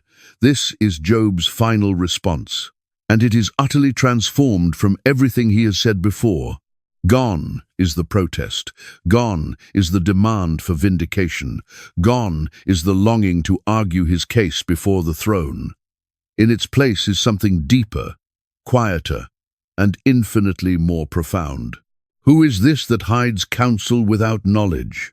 Job says, repeating God's own opening question back to himself, owning it, accepting the rebuke. Therefore I have uttered what I did not understand, things too wonderful for me, which I did not know, things too wonderful for me. Job acknowledges that he had spoken of matters far beyond his comprehension. He had presumed to question the governance of a universe he did not make and could not understand. And now, having glimpsed the true scope of God's wisdom and power, he sees how far his words had outrun his knowledge. But it is the final words of Job's response that pierce to the very heart of the book's meaning. I had heard of you by the hearing of the ear, Job says, but now my eye sees you. Therefore I despise myself and repent in dust and ashes. I had heard of you by the hearing of the ear, but now my eye sees you. Here is the great transformation. Before his suffering, Job knew God by report, by tradition, by the second-hand knowledge passed down through teaching and custom. He knew about God. He had heard of him with the hearing of the ear. But now, through the crucible of his anguish and the overwhelming revelation from the whirlwind, Job knows God directly. Now, my eye sees you. The relationship has moved from hearsay to encounter, from doctrine to presence, from knowing about God to knowing God himself. This may be the deepest meaning of Job's entire ordeal. Not that he learned the reason for his suffering, for he never did. but that through it all he came to see God with his own eyes, to know him in a way he never could have known him in the comfortable days of his prosperity. The suffering did not give him answers, it gave him God, and that, in the end, was worth more than all the answers in the world. The phrase often translated, "I despise myself and repent in dust and ashes," has been the subject of much scholarly discussion, for the Hebrew is difficult and can be rendered in several ways. Some translate it not as self-loathing but as something like, "I retract my words and find comfort, even on the dust and ashes."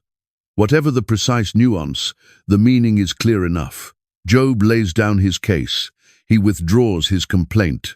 He finds, in the presence of God, a peace that all his arguments could never give him. The man who sat on the ash heap demanding answers now rests there in a kind of holy contentment, having seen the face of the one he sought.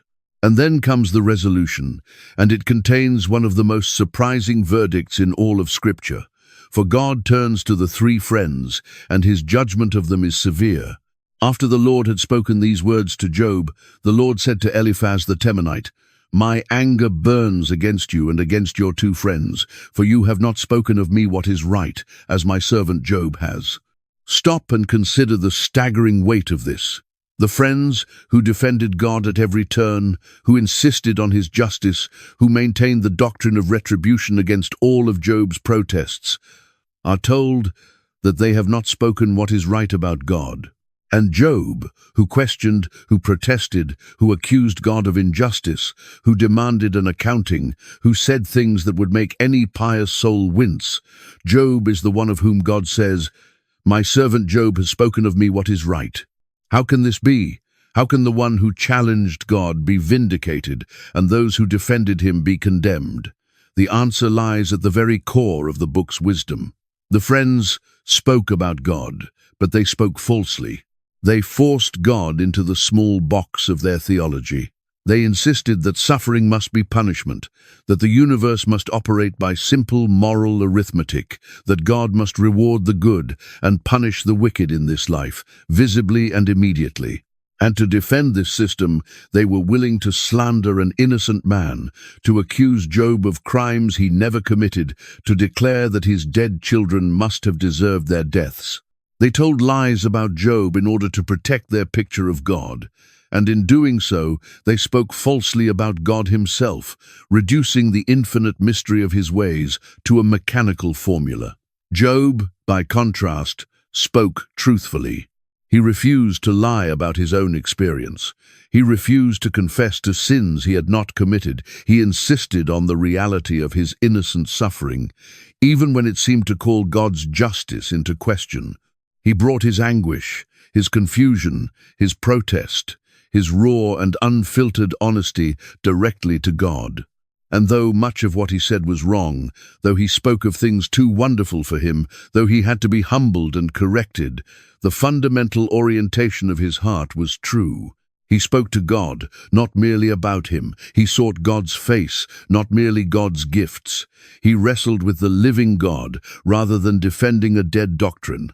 And that honest wrestling, that refusal to settle for comfortable falsehoods, that desperate reaching toward the real God, was, in God's own judgment, speaking what is right. There is a profound lesson here for everyone who has ever suffered, and for everyone who has ever tried to comfort a sufferer. The book of Job tells us that it is better to bring our honest anguish and protest to God than to defend him with pious lies.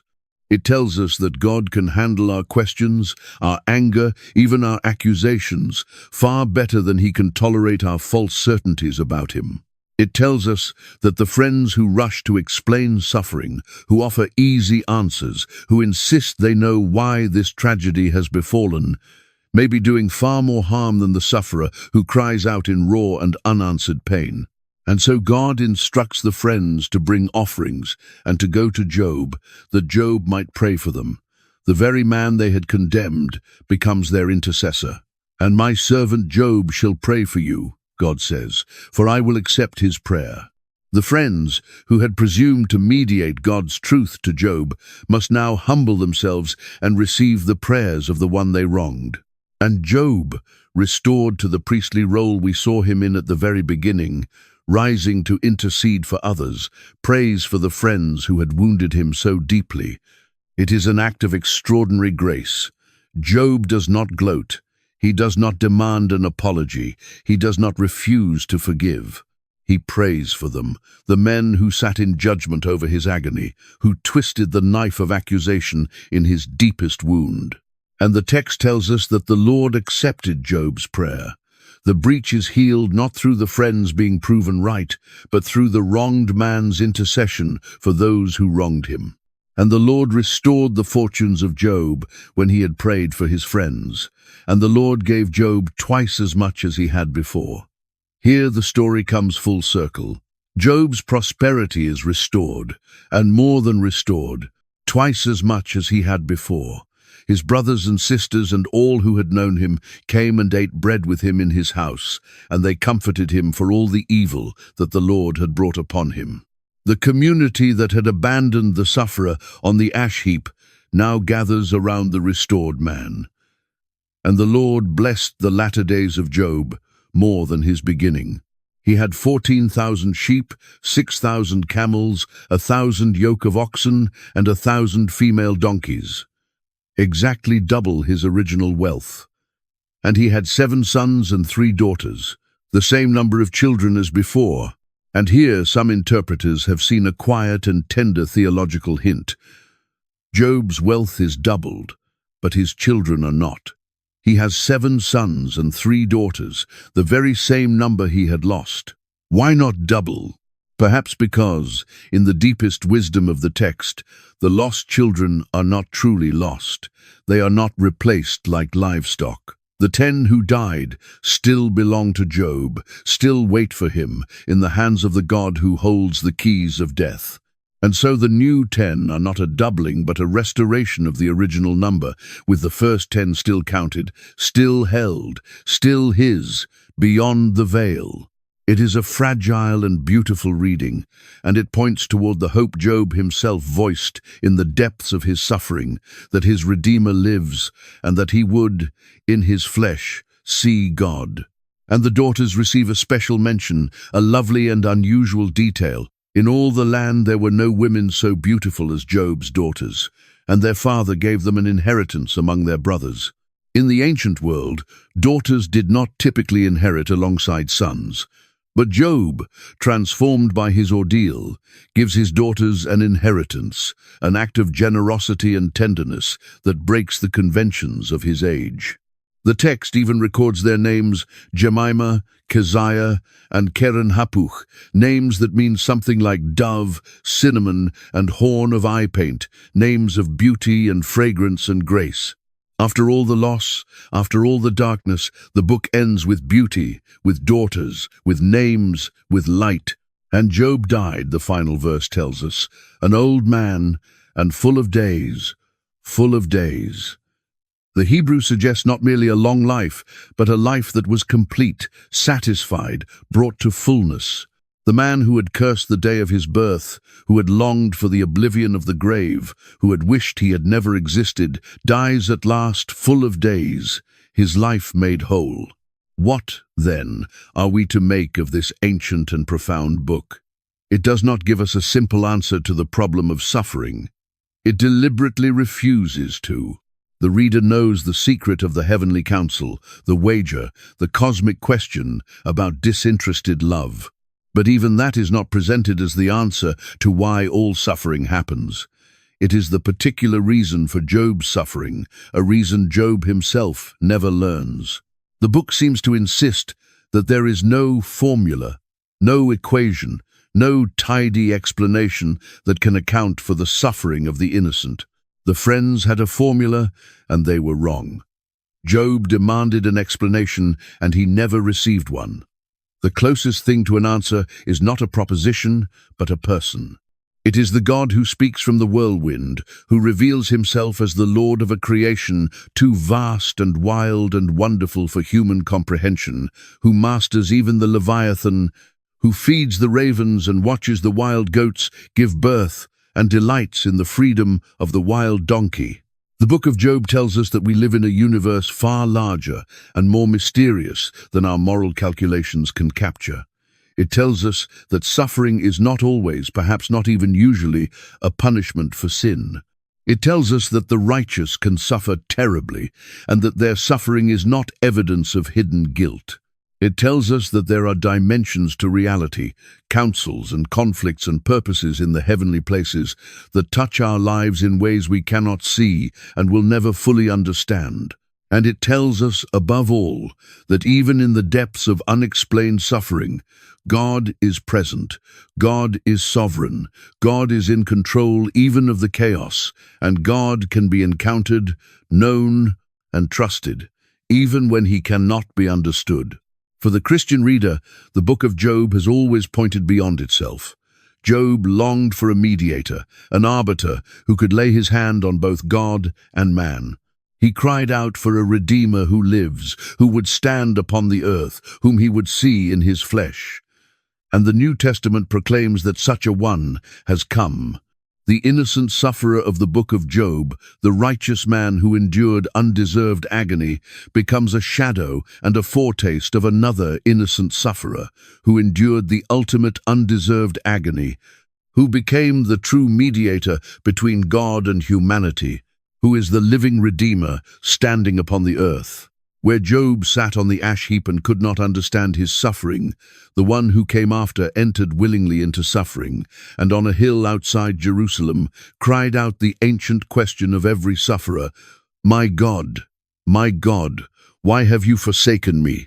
And through that suffering, undeserved and freely embraced, opened the way for all who suffer to one day see God with their own eyes, in their own flesh, in a world where every tear shall be wiped away. The wager in heaven asked whether a human being could love God for nothing, could remain faithful even when stripped of every reward. Job answered, yes. From the ash heap, in the darkness, with no explanation and no comfort, he held fast to God. The Lord gave, and the Lord has taken away. Blessed be the name of the Lord. And in that answer, given in the flesh and blood of one suffering man, the cynical claim of the accuser was forever refuted. Disinterested love exists. The human heart can reach toward God for God's own sake, and that, perhaps, is part of what the heavenly council needed to see, and what every generation of sufferers since has been invited to discover for themselves. So if you are listening tonight from some ash heap of your own, from some place of loss or pain or bewilderment, from some darkness where the question, why, rises unanswered into the night, the book of Job does not offer you a formula. It does not promise you an explanation, but it offers you something deeper. It offers you the assurance that your suffering is not necessarily your fault, that the universe is vaster and more mysterious than the easy answers of those who would explain your pain, and that the God who masters Leviathan, who feeds the ravens, who set the stars in their courses and bounds the proud waves of the sea, is present even in the whirlwind, and can be known and can be trusted, even when he cannot be understood. Job heard of God by the hearing of the ear. Through his suffering, he came to see God with his own eyes. And perhaps that is the strange and difficult gift that the deepest sorrows can sometimes bring. Not answers, not explanations, but a nearness to the living God that the comfortable years could never give. The morning stars sang together at the foundation of the world. The sons of God shouted for joy. And the same God who laid that cornerstone amid the songs of heaven holds you and your sorrows and all the unanswered questions of your heart in hands that are stronger than chaos and gentler than you know. Rest in that tonight. The one who made the wild donkey free, who feeds the young ravens when they cry, who counts the very months of the mountain goat, knows your name and your pain and your tears. And though you may never receive the answer you seek, you are held, even now, by the God who speaks from the whirlwind, and who will, in the end, wipe every tear from every eye. May that ancient and unshakable truth bring peace to your soul as you rest.